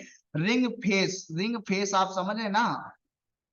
देखिएगा, रिंग फेस की नींद से नाम जुड़ा है वारेन हेस्टिंग्स का। बिहार में 1857 के विद्रोह का मुख्य संगठन करता था कुंवर सिंह। 1857 के विद्रोह के बारे में सर्वप्रथम इसे भारत की स्वतंत्रता की पहली लड़ाई कहा था। किसने कहा था? बीडी सावरकर ने कहा था। किसने कहा था? बीडी सावरकर ने कहा था। अगला देखते हैं यहाँ पे, 1 नवंबर 1858 को महारानी विक्टोरिया का घोषणा पत्र इलाहाबाद में पढ़कर सुनाया था लॉर्ड कैनिंग ने। 1857 में किसने इलाहाबाद को आपातकालीन मुख्यालय बनाया था? लॉर्ड कैनिंग ने। मंगल पांडे कहाँ के विप्लव से जुड़े हैं? बैरकपुर के। नाना साहब का कमांडर इन चीफ था तात्या टोपे। 1857 के बरेली विद्रोह का नेतृत्व था खान बहादुर खान के समय में। खान बहादुर खान नेता थे। भारत की स्वतंत्रता की पहली लड़ाई 1857 प्रारंभ हुई थी कहां से? मेरठ से हुई थी। कहां से हुई थी? मेरठ से हुई थी। अब थोड़ा सा फिर से हम यहाँ पे देखेंगे, बहुत ही बढ़िया है। यहाँ पे देखते हैं, यहाँ पे थोड़ा सा 1857 ईस्वी की महान क्रांति के प्रमुख केंद्र के बारे में हम यहाँ पे देखेंगे। क्या प्रमुख केंद्र थे? तो दिल्ली में जो है देखिएगा, बहादुर शाह जफर, बख्त खान सैन्यतों, 11-12 मई 1857 निकलसन मारा गया। हडसन ने इसको दबाया था। एक विद्रोह दबाने 21 सितंबर 1857। बहुत बढ़िया। कानपुर में नाना साहब, धुंधुपंत, तात्या टोपे सैन्यतों, 5 जून 1857 कैंपबेल ने दबाया था। 6 सितंबर 1857 ईस्वी में। लखनऊ से जो है बेगम हजरत महल ने नेतृत्व किया। 4 जून 1857 हेनरी लॉरेंस मारा गया। कैंपबेल ने इसको दबाया। मार्च 1858। झांसी में रानी लक्ष्मीबाई ने नेतृत्व किया। जून 1857 ईस्वी में। फिरोज फिरोज ने जो इसको दबाया था 3 अप्रैल 1858 ईस्वी में। इलाहाबाद में लियाकत अली खान ने नेतृत्व किया 1857 ईस्वी में। कर्नल नील ने इसको दबाया था 1858 ईस्वी में। जगदीशपुर से कुंवर सिंह थे। अगस्त 1857 विलियम टेलर विंसेंट आयर ने इसको दबाया था। 1858 ईस्वी में हुआ था। बरेली से जो है नेतृत्व करता खान बहादुर खान थे। 1858 हडसन ने इसको दबा दिया था 1858 में। फैजाबाद से मौलवी अहमद उल्ला 1857। कर्नल नील ने जो है इसको दबाया था 1858 में। और फतेहपुर में अजीमुल्ला ने जो है इसका नेतृत्व किया था 1857। जनरल रेनर्ड ने जो है इसको दबा दिया था। कब? 1858 में जो है इसको दबा दिया था। अगला देखते हैं, यहाँ पे देखते हैं। ओहो बाबा, बहुत बढ़िया है। आप लोग पढ़ते नहीं हैं। इलाहाबाद में 1857 के संग्राम का नेता था मौलवी लियाकत अली। 1857 के स्वाधीनता संग्राम की वीरांगना महारानी लक्ष्मीबाई की जन्म स्थली है वाराणसी। 1857 के संग्राम के केंद्रों में से सबसे पहले अंग्रेजों ने किसे पुनः अधिकृत किया? दिल्ली को। असम में 1857 की क्रांति का नेता था दीवान मनीराम। 1857 के संघर्ष में भाग लेने वाले सिपाहियों की सर्वाधिक संख्या थी अवध में। भारतीय भाषा में 1857 के विप्लव के कारणों पर लिखने वाला प्रथम भारतीय था सर सैयद अहमद खां। 1857 की क्रांति हिंदू मुस्लिम षड्यंत्र का प्रतिफल था, जेम्स आउटरम ने कहा था। 1857 के विद्रोह के समय ब्रिटिश प्रधानमंत्री विस्काउंट पामस्टर्न था। भारतीय प्रेस की स्वतंत्रता के समर्थक थे Lord Hastings. Viceroy Lord Curzon ने मिस्टर थॉमस रॉबर्टसन को अपने कार्यकाल में भारत बुलाया था रेलवे में सुधार के संदर्भ में। एकमात्र भारतीय जो भारत के गवर्नर जनरल हुए थे वे थे सी राज गोपालाचारी। ब्रिटिश संसद में महाभियोग का मुकदमा चलाया गया था वारेन हेस्टिंग पर। भारत का पहला गवर्नर जनरल था लॉर्ड विलियम बेंटिंग था। भारत में अंग्रेजों के समय प्रथम जनगणना हुई थी लॉर्ड मेयो के कार्यकाल में। वाह सराय जिसकी हत्या अंडमान निकोबार द्वीप समूह में जब वे भ्रमण पर थे एक दंडित अपराधी द्वारा की गई थी। क्या नाम था? Lord Mayo. क्या नाम था? Lord Mayo. अगला देखते हैं यहाँ पे, भारत में कर्जन के प्रशासन की तुलना औरंगजेब से की थी जीके गोखले ने। लॉर्ड कॉर्नवालिस की कब्र स्थित गाजीपुर में। आंग्ल नेपाल नेपाल युद्ध जिसके शासनकाल में हुआ था वह है लॉर्ड हेस्टिंग्स है। किसे स्वर्ग से उत्पन्न सेनानायक कहा जाता है? रॉबर्ट क्लाइव को। भारतीय लोक सेवा का प्रवर्तन किया गया कॉर्नवालिस के शासन काल में। The problems of the far east नामक पुस्तक के लेखक हैं लॉर्ड कर्जन। भारतीय समाचार पत्रों का मुक्तिदाता कहा जाता है चार्ल्स मेडकाफ को। वह गवर्नर जनरल जिसने भारत में दास प्रथा को समाप्त किया था लॉर्ड एलन बरो ने। गांधी जी को वन मैन बाउंड्री फोर्स कहकर संबोधित किया था माउंट बेटन ने। भारत का एकमात्र यहूदी वायसराय था लॉर्ड रेडिंग। दिल्ली में उसके राजकीय प्रवेश के अवसर पर बम फेंका गया था लॉर्ड हार्डिंग के। स्वतंत्र भारत का प्रथम गवर्नर जनरल था लॉर्ड माउंटबेटन था। बंगाल में भू व्यवस्था को पुनर्गठित करने वाले गवर्नर जनरल थे लॉर्ड कॉर्नवालिस थे। प्रथम आंग्ल बर्मा युद्ध के दौरान भारत का गवर्नर जनरल था एम हर्ष। कौन था? एम हर्ष था। अगला देखते हैं यहाँ पे, है ना, ब्रिटिश राज का सामाजिक आर्थिक प्रभाव देख लेते हैं यहाँ पे। वर्ष 1813 के प्रारंभ में ईस्ट इंडिया कंपनी के व्यापारिक एकाधिकारों की समाप्ति का भारत की अर्थव्यवस्था पर क्या प्रभाव पर औद्योगिकरण में कमी। अंग्रेजों ने रैयतवाड़ी व्यवस्था सर्वप्रथम कहां प्रारंभ की थी? मद्रास प्रेसिडेंसी में। भारत में ब्रिटिश वस्तुओं के आयात पर दी गई विशेष रियायतों को कहा जाता है इंपीरियल प्रेफरेंस। ब्रिटिश शासन के समय अर्थव्यवस्था को खोखला करने के सिद्धांत के बारे में पुस्तक किसने लिखी? दादा भाई नौरोजी ने। किसने यह विचार दिया कि भारत में ब्रिटिश आर्थिक नीति घिनौनी है? कार्ल मार्क्स ने। एशियाटिक सोसाइटी ऑफ बंगाल की स्थापना किया था सर विलियम जोन्स ने। किसने किया था? सर विलियम जोन्स ने किया था। अगला देखते हैं, 1791 में बनारस के जिस ब्रिटिश रेजिमेंट के प्रयासों से हिंदू विधि एवं दर्शन के अध्ययन करने के लिए बनारस में संस्कृत कॉलेज की स्थापना की गई थी, जोनाथन डंकन ने। एशियाटिक सोसाइटी ऑफ बंगाल के जिस सदस्य ने पहली बार मूल श्रीमद् भगवत गीता का संस्कृत से अंग्रेजी में अनुवाद किया था? चार्ल्स विल्किंसन ने। भारतीय काल संहिता 1883 का निर्माण किस आयोग द्वारा किया गया था? स्ट्रेची आयोग। 18वीं शताब्दी के पूर्वार्ध में बंगाल से निर्यात होने वाली सबसे महत्वपूर्ण वस्तुएं थी शोरा, कच्चा रेशम, चीनी, अफीम। इंडियन सिविल सर्विस परीक्षा में उत्तीर्ण होने वाले प्रथम भारतीय थे कौन थे? सत्येंद्र नाथ टैगोर थे। अगला देखते हैं यहाँ पे, कुछ प्रमुख राजवंश है, संस्थापक तथा राजधानी है, इनके बारे में थोड़ा सा जानकारी भी होनी अनिवार्य है। आइए थोड़ा सा यहाँ पे देखते हैं।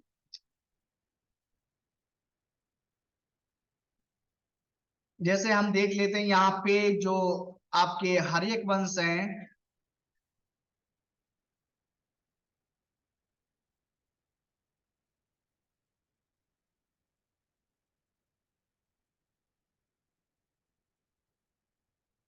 हर्यक वंश की स्थापना बिंबिसार ने किया था। राजधानी राजगृह थी। शिशुनाग वंश शिशुनाग, वैशाली, नंद वंश महापद्म नंद, पाटलिपुत्र, मौर्य वंश चंद्रगुप्त पाटलिपुत्र, शुंग वंश पुष्यमित्र शुंग पाटलिपुत्र, कम वंश वासुदेव पाटलिपुत्र, सातवाहन सिमुक्त प्रतिष्ठान, कुषाण वंश कुजल कडफिसेस, पुरुषपुर गुप्त वंश श्रीगुप्त पाटलिपुत्र, वाकाटक वंश विंध्य शक्ति, हूण वंश तोरमाण सियालकोट, वतन वंश पुष्यभूति थानेश्वर कन्नौज, पांड्य वंश नेडियोन मदुरै, चोल वंश विजयालय तंजौर, पल्लव वंश सिंहवर्मन चतुर्थ कांचीपुरम, राष्ट्रकूट दंतदुर्ग, मानखेड़, चालुक्य कल्याणी के चालुक्य कलश तैलव द्वितीय थे, मानखेड़ कल्याण, चालुक्य बादामी वंश के जयसिंह प्रथम और वातापी थे। कौन थे? जयसिंह और वातापी थे यहाँ पे।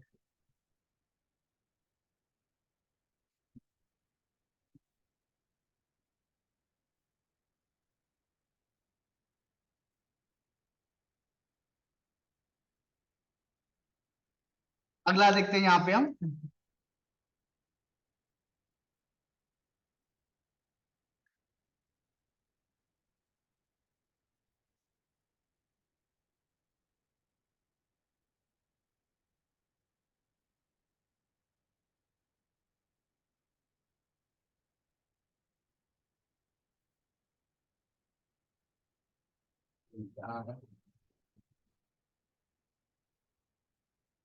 लोहार वंश संग्राम राज थे। वर्मन वंश कामरूप, पुष्यवर्मन प्राग ज्योतिषपुर, गुर्जर प्रतिहार नागभट्ट प्रथम कन्नौज, गढ़वाल वंश नंद्रदेव चंद्रदेव कन्नौज, चौहान वंश वासुदेव अजमेर, परमार वंश उपेंद्र धारानगरी, चंदेल वंश नन्नो खजुराहो महोबा, सोलंकी वंश मूलराज अनिलवाद, चतुरंगी वंश कोकल त्रिपुरी, गुलाम वंश कुतुबुद्दीन ऐबक दिल्ली, खिलजी वंश जलालुद्दीन खिलजी दिल्ली, तुगलक वंश गयासुद्दीन तुगलक दिल्ली, सैयद वंश खिजरखां दिल्ली, लोधी वंश बहलोल लोधी दिल्ली, संगम वंश हरिहर एवं बुक्का विजयनगर, सालू वंश नरसिंह विजयनगर, तुलु वंश वीर नरसिंह विजयनगर, अरावीडु वंश तिरुमल पेनुकोंडा। कौन थे? अरावील तुरुगनगर पेनुकोंडा। ठीक है, अगला देखते हैं यहाँ पे, नीचे आ जाते हैं।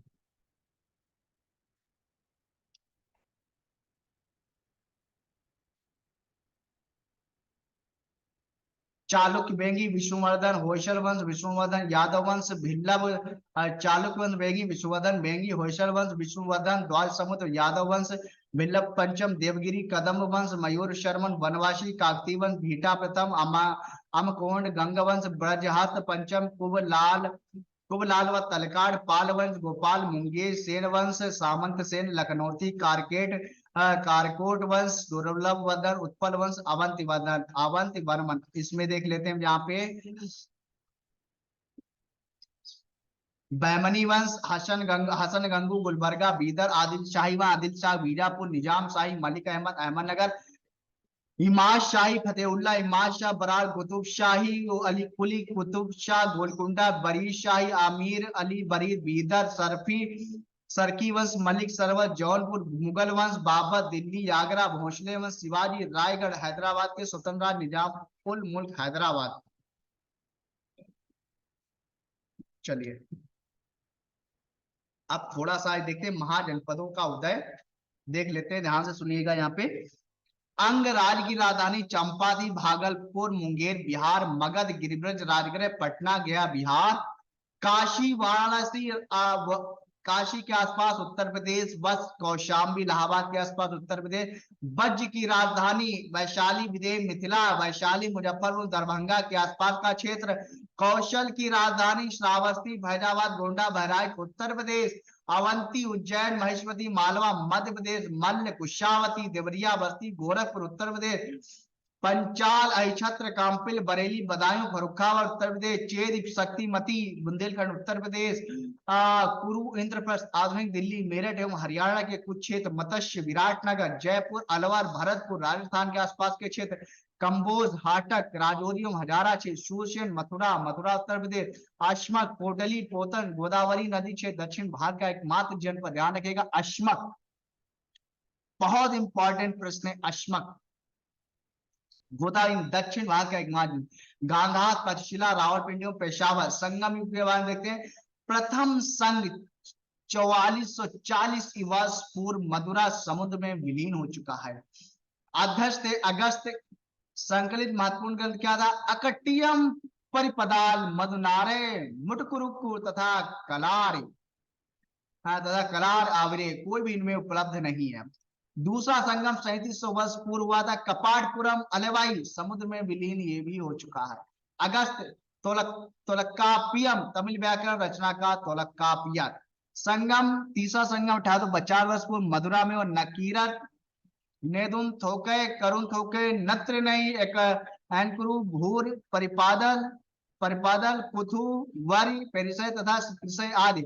नोट, कवियों और विद्वानों की परिषद के लिए संगम नाम का प्रयोग सर्वप्रथम 7वीं सदी के प्रारंभ में शैव संत नैना तिरुनाबुक रशु अपार ने किया था। किसने किया? तिरुनागवंशी अपार ने किया था। चलिए अब हम लोग पढ़ेंगे क्या? भारतीय राष्ट्रीय आंदोलन। अब हम लोग जो है भारतीय राष्ट्रीय आंदोलन को भी पढ़ेंगे। फटाफट जो है शुरू ही कर दिया जाए, काहे रुका जाए, है ना, शुरू कर दिया जाए, है कि नहीं। स्वाधीनता आंदोलन के प्रारंभिक वर्ष 1929 से 39 के बीच मजदूर आंदोलन के बंद पड़ने का कारण था ट्रेड यूनियन कांग्रेस का कई गुट में विभाजन। वह स्थान जहां पर प्रथम बार 1915 में हिंदू महासभा का गठन हुआ था हरिद्वार। 1936 में अखिल भारतीय किसान सभा के प्रेसिडेंट थे स्वामी सहजानंद सरस्वती। 1940 के अगस्त प्रस्ताव में प्रस्ताव रखा गया था प्रांतीय स्वायत्तता का। असहयोग आंदोलन चलाने की प्रेरणा देने वाला तात्कालिक कारण था खिलाफत के प्रति अन्याय। खुदाई खिदमतगार संगठन का संस्थापक था खान अब्दुल गफ्फार खान। 1908 में मुस्लिम लीग के स्थायी अध्यक्ष के रूप में चुनाव हुआ था आगा खां का। वह मुस्लिम नेता एनी बेसेंट द्वारा स्थापित की गई होम रूल लीग में सम्मिलित हुआ था मोहम्मद अली जिन्ना। शब्द हम बंगाल में ब्रिटेन की वस्तुओं के बहिष्कार का सुझाव दिया था कृष्ण कुमार मित्र की साप्ताहिक पत्रिका संजीवनी ने। 1906 में स्वराज को राष्ट्रीय आंदोलन का लक्ष्य घोषित करने वाला भारतीय राष्ट्रीय कांग्रेस का अध्यक्ष था दादा भाई नौरोजी। वर्ष 1920 में कांग्रेस के नागपुर अधिवेशन में असहयोग का मुख्य प्रस्ताव प्रस्तुत किया था सिया दास ने। स्वदेशी तथा सविनय अवज्ञा आंदोलन, महात्मा गांधी तथा अन्य नेताओं की भूमिका। वंदे मातरम भारतीय राष्ट्रीय आंदोलन का शीर्ष गीत बना था स्वदेशी आंदोलन में। ब्रिटिश पत्रकार H.W. नेविसन जुड़े थे स्वदेशी आंदोलन से। क्रांतिकारी संगठन अभिनव भारत समाज की स्थापना विनायक दामोदर सावरकर ने यानी वीर दामोदर सावरकर ने किया था। बंगाल का विभाजन करने वाला गवर्नर जनरल था कौन था? लॉर्ड कर्जन था। किसने जो है बंगाल का विभाजन किया था? लॉर्ड कर्जन ने 1905 ईस्वी में किया था। आगे देखते हैं यहाँ पे, यह कथन कि विदेशी कपड़ों को जलाना निष्ठुर बर्बादी है था रविन्द्रनाथ टैगोर का। बंगाल के विभाजन के समय बंगाल का लेफ्टिनेंट गवर्नर था सर एंड्रूज फ्रेजर था। 1904 से लगातार भारत को सुशासन देने पर बल दिया था दादा भाई नौरोजी ने। ब्रिटिश वस्तुओं के बहिष्कार का सुझाव सबसे पहले दिया था कृष्ण कुमार मित्र ने दिया था। बंगाल के विभाजन 1905 के विरोध में हुए आंदोलन का नेतृत्व किया था सुरेंद्रनाथ बनर्जी ने। स्वदेशी आंदोलन का नेतृत्व दिल्ली में किया था सैयद हैदर राजा ने। मद्रास में स्वदेशी आंदोलन का नेतृत्व किया था चिदम्बरम पिल्लई ने। विदेशी वस्त्रों की बर्बादी ही उनके साथ सर्वोत्तम व्यवहार या कथन था महात्मा गांधी का। प्रसिद्ध दांडी मार्च शुरू हुआ था 12 मार्च 1930 को। नमक सत्याग्रह के समय गांधी जी के गिरफ्तार हो जाने के बाद आंदोलन के नेता के रूप में उनका स्थान लिया था अब्बास तैयब जी ने। वह नौ आंदोलन जिसमें भाग लेने के लिए आचार्य विनोबा भावे प्रथम बार गिरफ्तार हुए थे। सविनय अवज्ञा आंदोलन, शक्ति के विरुद्ध अधिकार की लड़ाई में मैं विश्व की सहानुभूति चाहता हूं, यह कथन संबंध महात्मा गांधी की दांडी यात्रा से।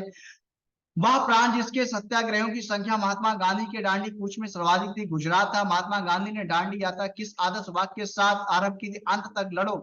भारतीय इतिहास में तिथि 6 अप्रैल 1930 जानी जाती है महात्मा गांधी तो दांडी मार्च के लिए। गांधी जी ने दांडी मार्च प्रारंभ किया था नमक कानून को तोड़ने के लिए। वानर सेना और मंजरी सेना संबंधित समन्वय आंदोलन से। गांधी की यात्रा से संबंधित दांडी स्थित है नवसारी जिले में। कहाँ स्थित है? नौसारी जिले में स्थित। अब आ जाओ यहाँ पे क्रांतिकारी आंदोलन तथा उग्र राष्ट्रवाद का उदय देख लेते हैं। गोरखपुर जेल में फांसी पाने वाला क्रांतिकारी था राम प्रसाद बिस्मिल। 1904 में क्रांतिकारी संगठन अभिनव भारत संगठित किया गया था महाराष्ट्र में। वर्ष 1928 में हिंदुस्तान सोशलिस्ट रिपब्लिकन एसोसिएशन की स्थापना हुई थी। कहाँ? दिल्ली में हुई थी। भगत सिंह ने सेंट्रल असेंबली में बम फेंका था बटुकेश्वर दत्त के साथ। इंडिपेंडेंट लीग की स्थापना की थी रास बिहारी बोस ने। इंकलाब जिंदाबाद का नारा संबंध है भगत सिंह से। काकोरी केस के अभियुक्तों के बचाव हेतु किसकी अध्यक्षता में एक समिति का गठन हुआ था? गोविंद वल्लभ पंत की। काकोरी कांड मुकदमे में सरकारी वकील था जगत नारायण मुल्ला। काकोरी षड्यंत्र कांड का वह एकमात्र क्रांतिकारी जो पुलिस गिरफ्तारी से बच निकला था चंद्रशेखर आजाद। हिंदुस्तान रिपब्लिकन एसोसिएशन का गठन सन 1924 ईस्वी में कहा किया गया था? कानपुर में हुआ था। भारतीय शांति का जनक बीजी तिलक को कहा जाता है। वह युगम जिसको इंग्लैंड में अंग्रेज अधिकारियों की हत्या के आरोप में फांसी की सजा मिली मदन लाल ढींगरा था। उधम सिंह को भारतीय स्वतंत्रता के लिए फांसी पाने वाले प्रथम रिकॉर्डेड मुस्लिम का नाम था अशफाक उल्ला खां।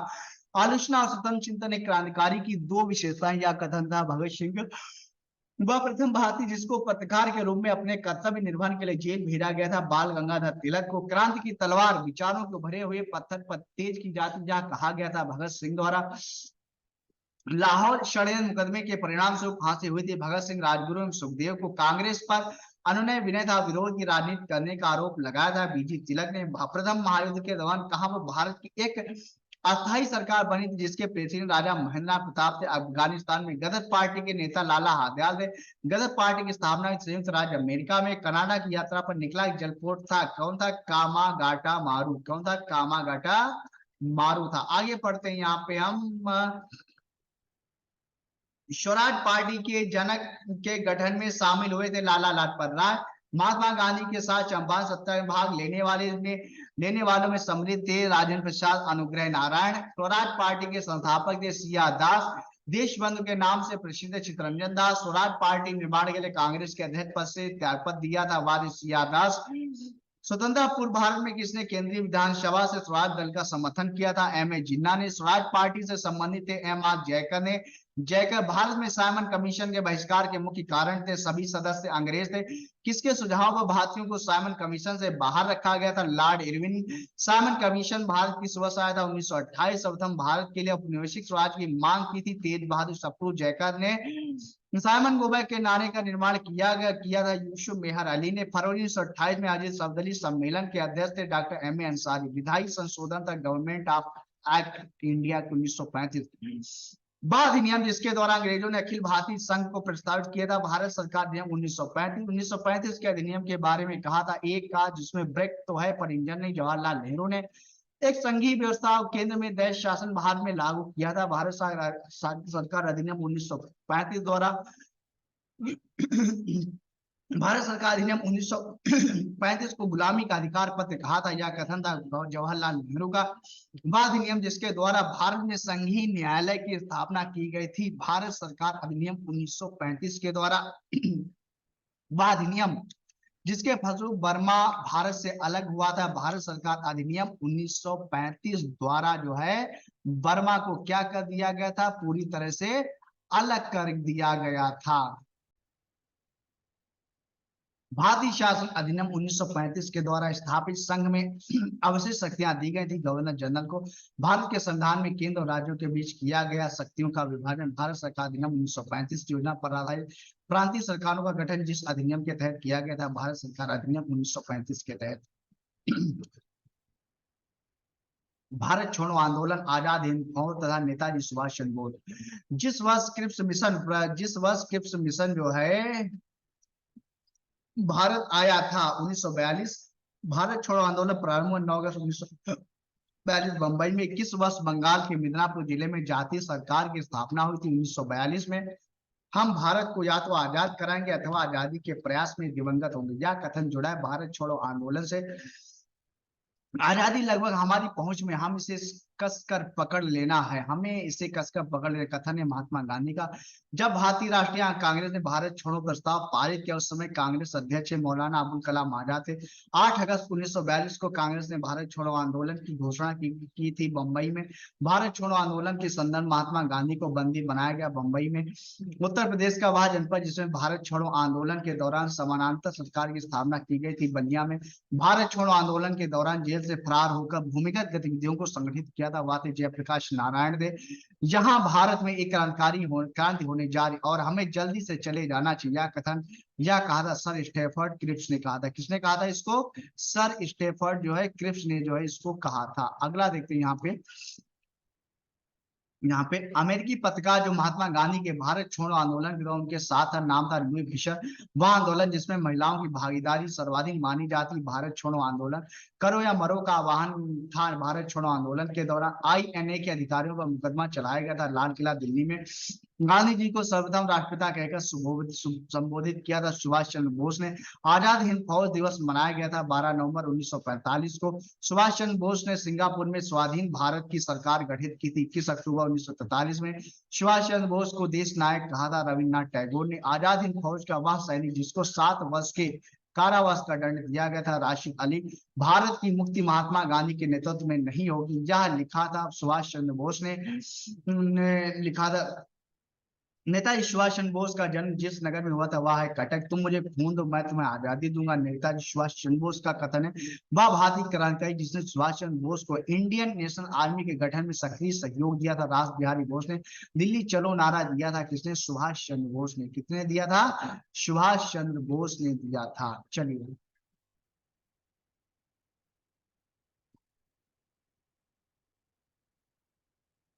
भारतीय राष्ट्रीय आंदोलन संबंधी महत्वपूर्ण आंदोलन एवं घटनाएं हम यहाँ पे थोड़ा सा आंदोलन एवं घटनाएं हम यहाँ पे थोड़ा सा देखेंगे। भारतीय राष्ट्रीय कांग्रेस की स्थापना 1885 एओ बंबई में हुई। बंग भंग आंदोलन, स्वदेशी आंदोलन 1905 बंगाल के विभाजन के विरुद्ध। मुस्लिम लीग की स्थापना 1906 आगा खान सलीमुल्लाह खान ढाका में हुई। कांग्रेस का विभाजन 1907 नरम एवं गरम दल में विभाजित सूरत फूट हुई थी। होम रूल आंदोलन 1916 तिलक और मिनी बेसेंट में ने किया। पहले जो है होम रूल की स्थापना तिलक ने किया था और बाद में जो एनी बेसेंट ने किया था, ये ध्यान रखिएगा, ठीक है। अरेंज में अगर आए तो पहले तिलक वाला करना फिर एनी बेसेंट वाला करना। लखनऊ पैक्ट दिसंबर 1946 कांग्रेस और मुस्लिम लीग के बीच समझौता। मांटेग्यू घोषणा 20 अगस्त 1917 भारत मंत्री लॉर्ड मांटेग्यू की घोषणा के बाद। रॉलेट एक्ट 19 मार्च 1919 काला कानून जिसके अंदर किसी भी व्यक्ति को संदेह के आधार पर गिरफ्तार किया जा सकता था। जलियांवाला बाग हत्याकांड 13 अप्रैल 1919 जनरल डायर अमृतसर। खिलाफत आंदोलन 1919 शौकत अली मोहम्मद अली जिन्ना। हंटर कमेटी की रिपोर्ट प्रकाशित 28 मई 1920 जलियांवाला बाग से संबंधित था। और कांग्रेसपुर का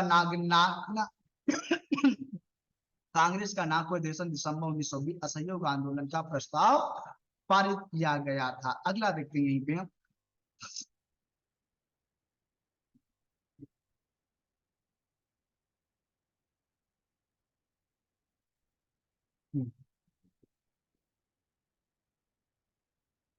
असहयोग आंदोलन का प्रारंभ 1 अगस्त 1920 महात्मा गांधी। चौरी चौरा कांड 4 फरवरी 1922 गोरखपुर जिले उत्तर प्रदेश की। इस घटना के बाद असहयोग आंदोलन स्थगित हो गया। स्वराज पार्टी की स्थापना 1 जनवरी 1923 मोतीलाल नेहरू चितरंजन दास। हिंदुस्तान रिपब्लिकन एसोसिएशन अक्टूबर 1924 सचिंद्र नाथ सान्याल। साइमन कमीशन की नियुक्ति 8 नवंबर 1927 जॉन साइमन की अध्यक्षता में 7 सदस्यीय आयोग का गठन।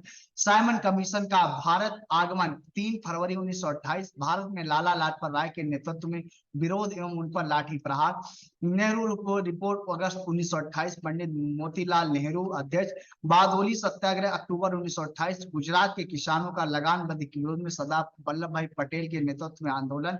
बारदोली सत्याग्रह में ही जो है वल्लभ भाई पटेल को जो है सरदार की उपाधि दी गई थी वहां की महिलाओं के द्वारा। लाहौर षड्यंत्र केस 8 अप्रैल 1929 भगत सिंह और बटुकेश्वर दत्ता ब्रिटिश असेंबली में बम फेंकना।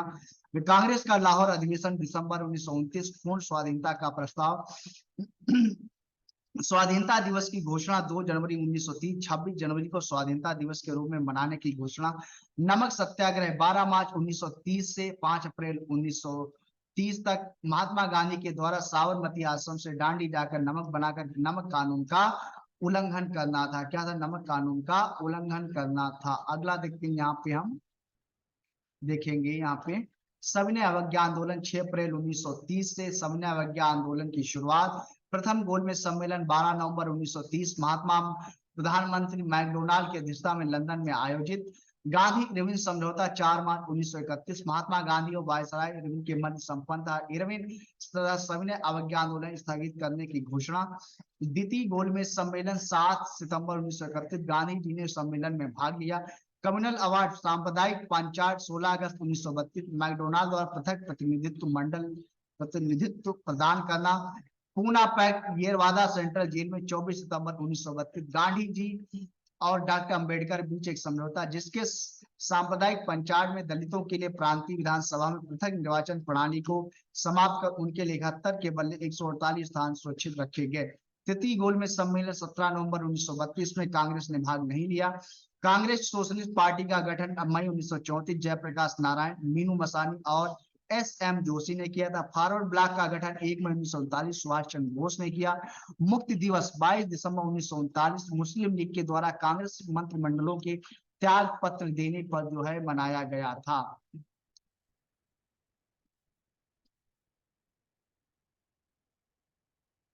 पाकिस्तान की मांग 24 मार्च 1940 मुस्लिम लीग के लाहौर अधिवेशन में। अगस्त प्रस्ताव 8 अगस्त 1940 वायसराय लिथिगो। क्रिप्स मिशन का प्रस्ताव 8 मार्च 1942 स्टीफर्ड क्रिप्स।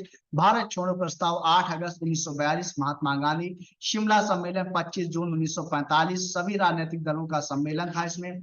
नौसेना का विद्रोह 19 फरवरी 1946 मुंबई INS तलवार के सैनिकों द्वारा। प्रधानमंत्री इटली की घोषणा 15 मार्च 1946 भारत को स्वतंत्र करने का आश्वासन। कैबिनेट मिशन का आगमन 24 मार्च 1946 ब्रिटिश मंत्रिमंडल के 3 सदस्यों Pethick Lawrence, sir Stafford Cripps एवं AB अलेक्जेंडर का भारत आगमन।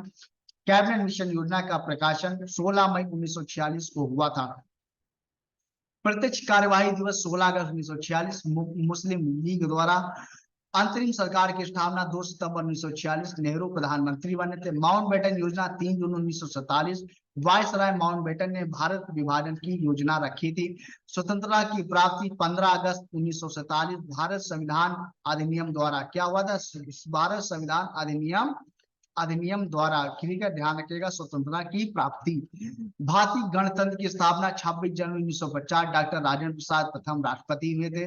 भूदान आंदोलन 18 अप्रैल 1951 इसकी शुरुआत पोचमपल्ली नलगोड़ा तेलंगाना में विनोबा भावे ने की थी तथा रामचंद्र रेड्डी ने सबसे पहले भूमि दान में दी। ठीक है, ध्यान रखिएगा। तो इस हिसाब से जो है ये इतिहास जो थी, भारतीय इतिहास थी, जो पूरी की पूरी क्या हो जाती है, यहाँ पे समाप्त हो जाती है। और फिर हम अगले दिन जो है आपके लिए इस सामान्य अध्ययन का कोई दूसरा टॉपिक लेकर आएंगे। ठीक है, तब तक के लिए नमस्ते, जय हिंद, जय भारत।